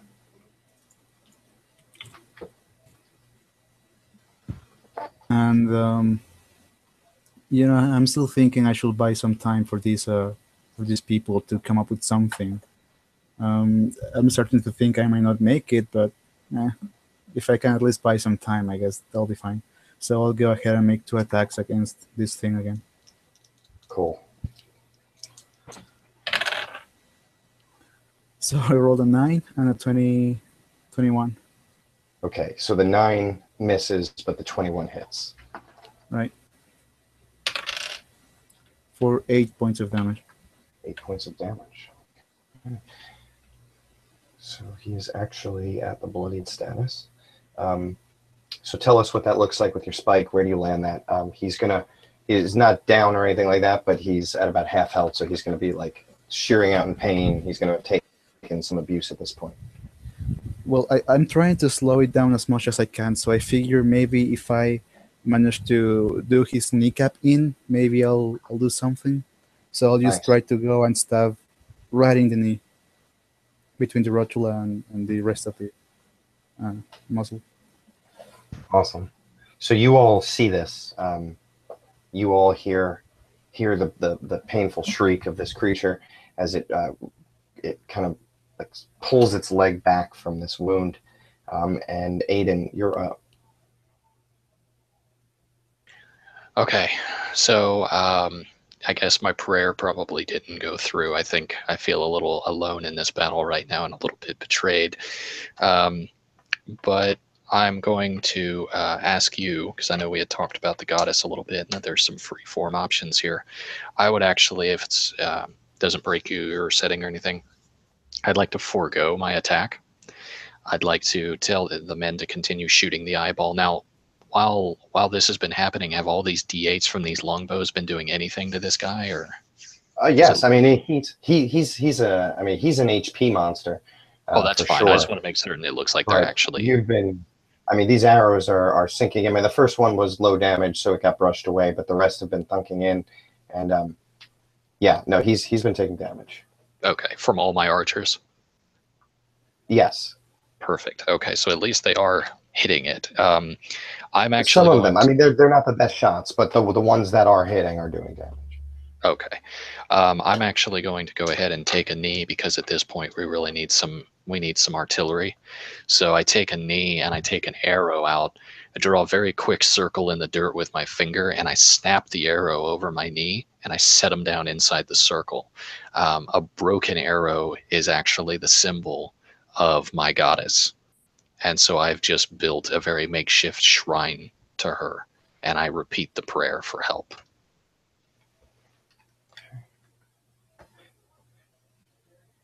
So as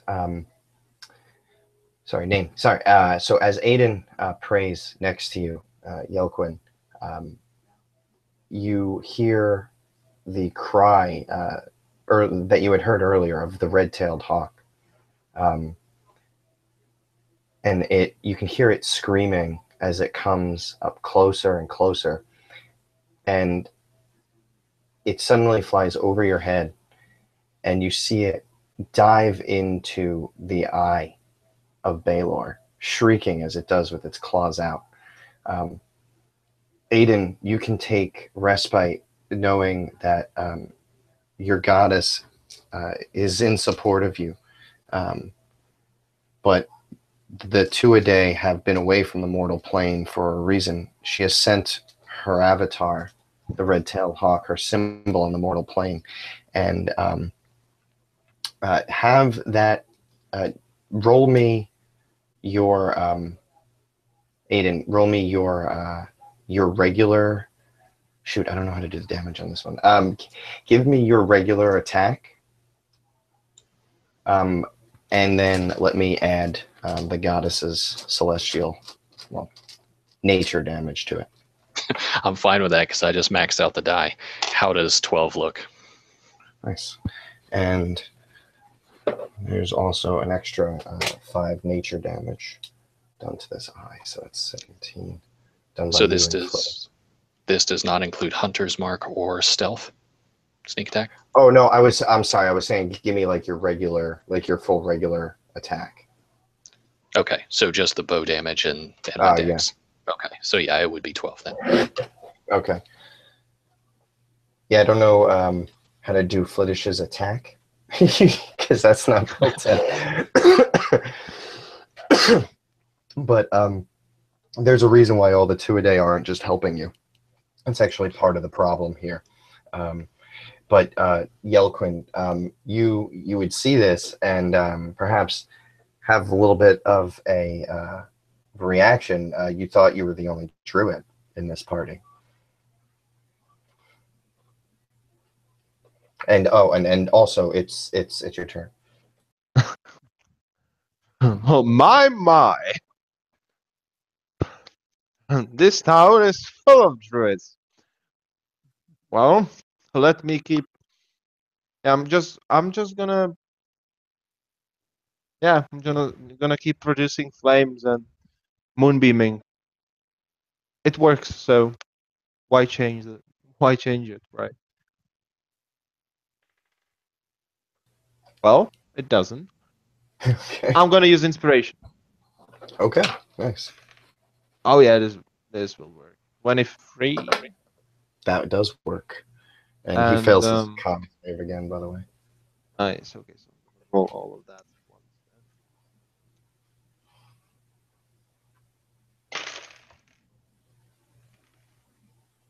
Okay, so 14, 21 damage total. 21 damage. Okay. And I'm gonna use my bonus action to do healing word, and he'll use this at least a little bit of HP. All right. You'll see Eustace taking a deep breath as you cast your magic. 5 HP, not that All deep. right. All right. Don't okay. panic. So you suddenly feel like a little bit of a breath there, Eustace. Yeah.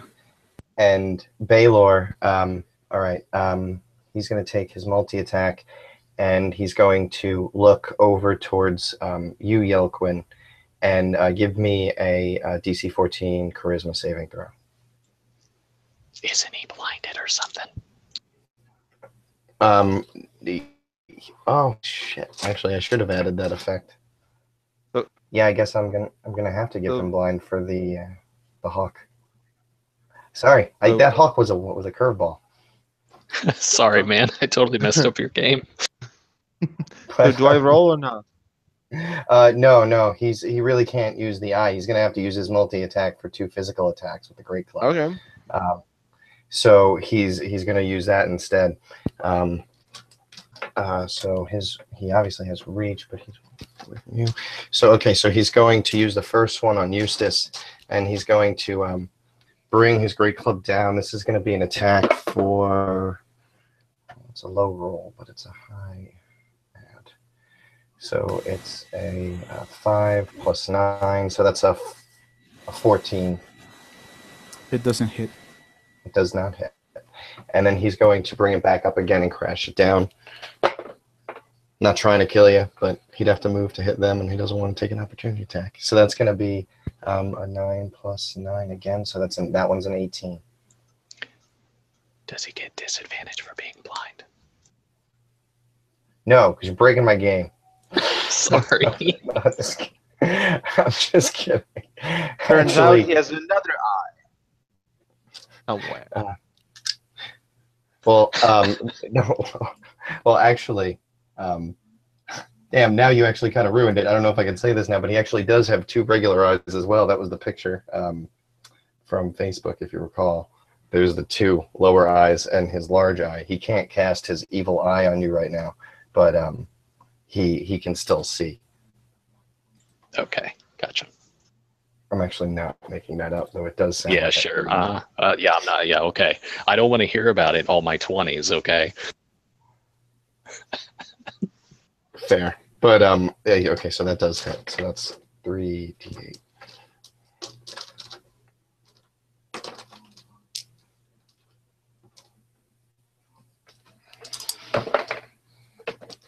Low rolls though. So that's 3, 5, 7, 9 plus 6. So that's 15 damage. 15 bludgeoning damage to you, Eustace. And 15? yep. All right. And that also brings up your turn. All right. All right. So Eustace is yeah, he's really feeling well at the moment, but He's not. he still has that feeling in the back of his mind that he has to, be to stand as much as he can for as long as he can until he draws his last breath. So instead of retreating, he'll continue to attack. So I'll make 2 attacks, one for 10 and the other for 20 to hit. Okay, so actually, why don't you describe us how it looks when you take down Baylor of the Baleful Eye?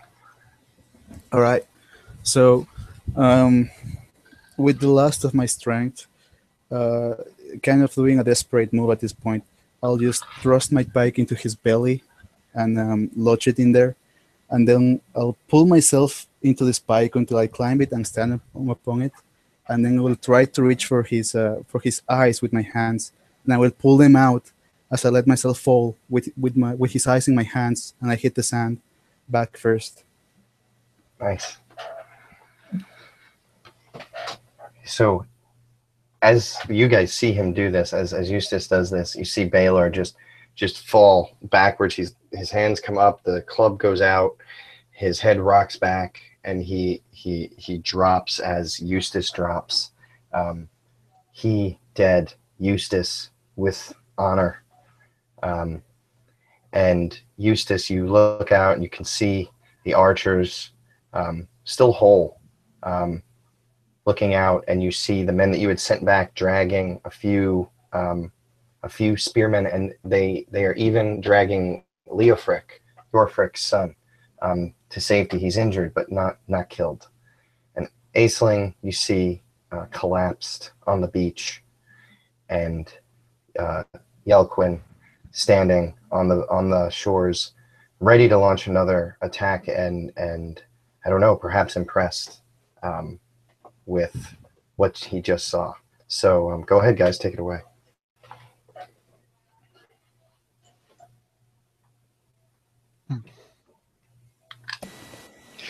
I guess I'll walk out onto the beach, stunned by all of this. Probably gonna have a few nightmares and a little bit of PTSD, but I'm gonna approach, and I'm gonna gently touch our druid on the shoulder as I pass with a nod, and I'm gonna approach Eustace and just kind of come up to him. So is he on the ground or?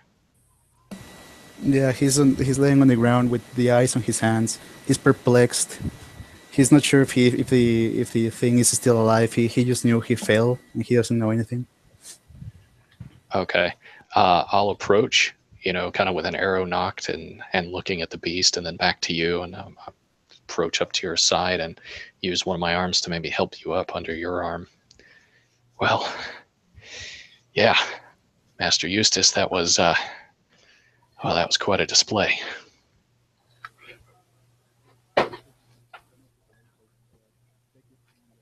Yeah, I would join the two. I would pat Eustace on the back, and I would use cure wounds during the planning of the back for some hit points. I could roll. All right. It's a, Yeah, So something with like. this, Go ahead. with this newfound strength that you just provided him, he will drop one of the eyes to take um, Aiden's hand and stand up. He will glance at the slayed beast, and he will glance at the villagers standing at the back, and with the hand with his eyes, he will raise the hand with the eye. He will expose it to all, and he will shout victory.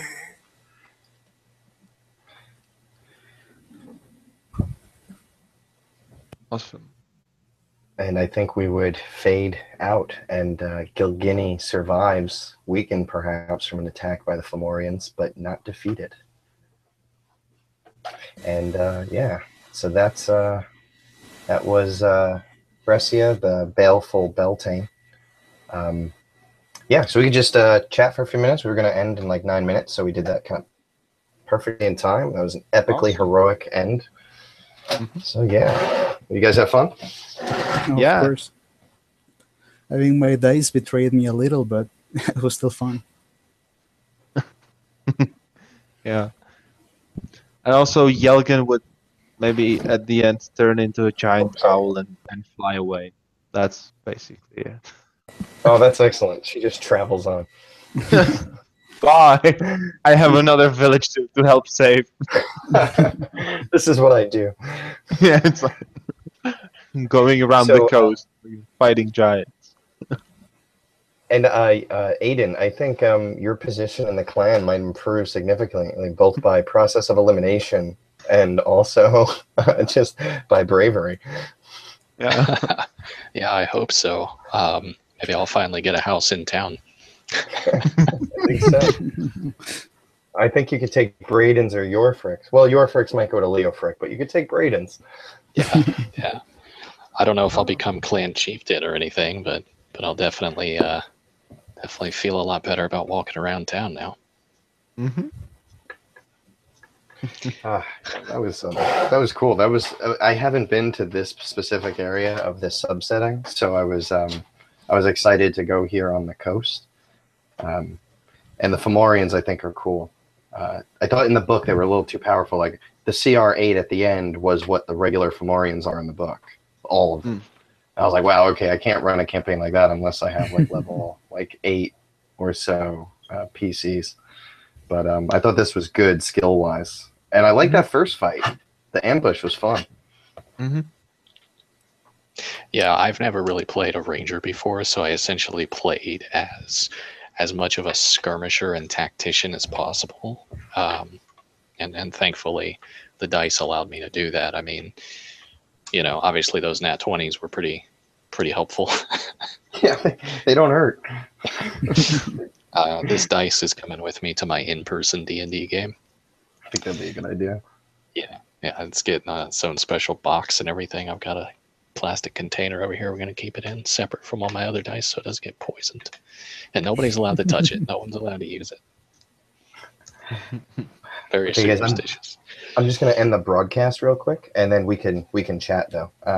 So I just gonna tell everybody this was RPGeography. I had a great time with these guys. I'm gonna put if they want, put their names and any Facebook groups that they hang out in.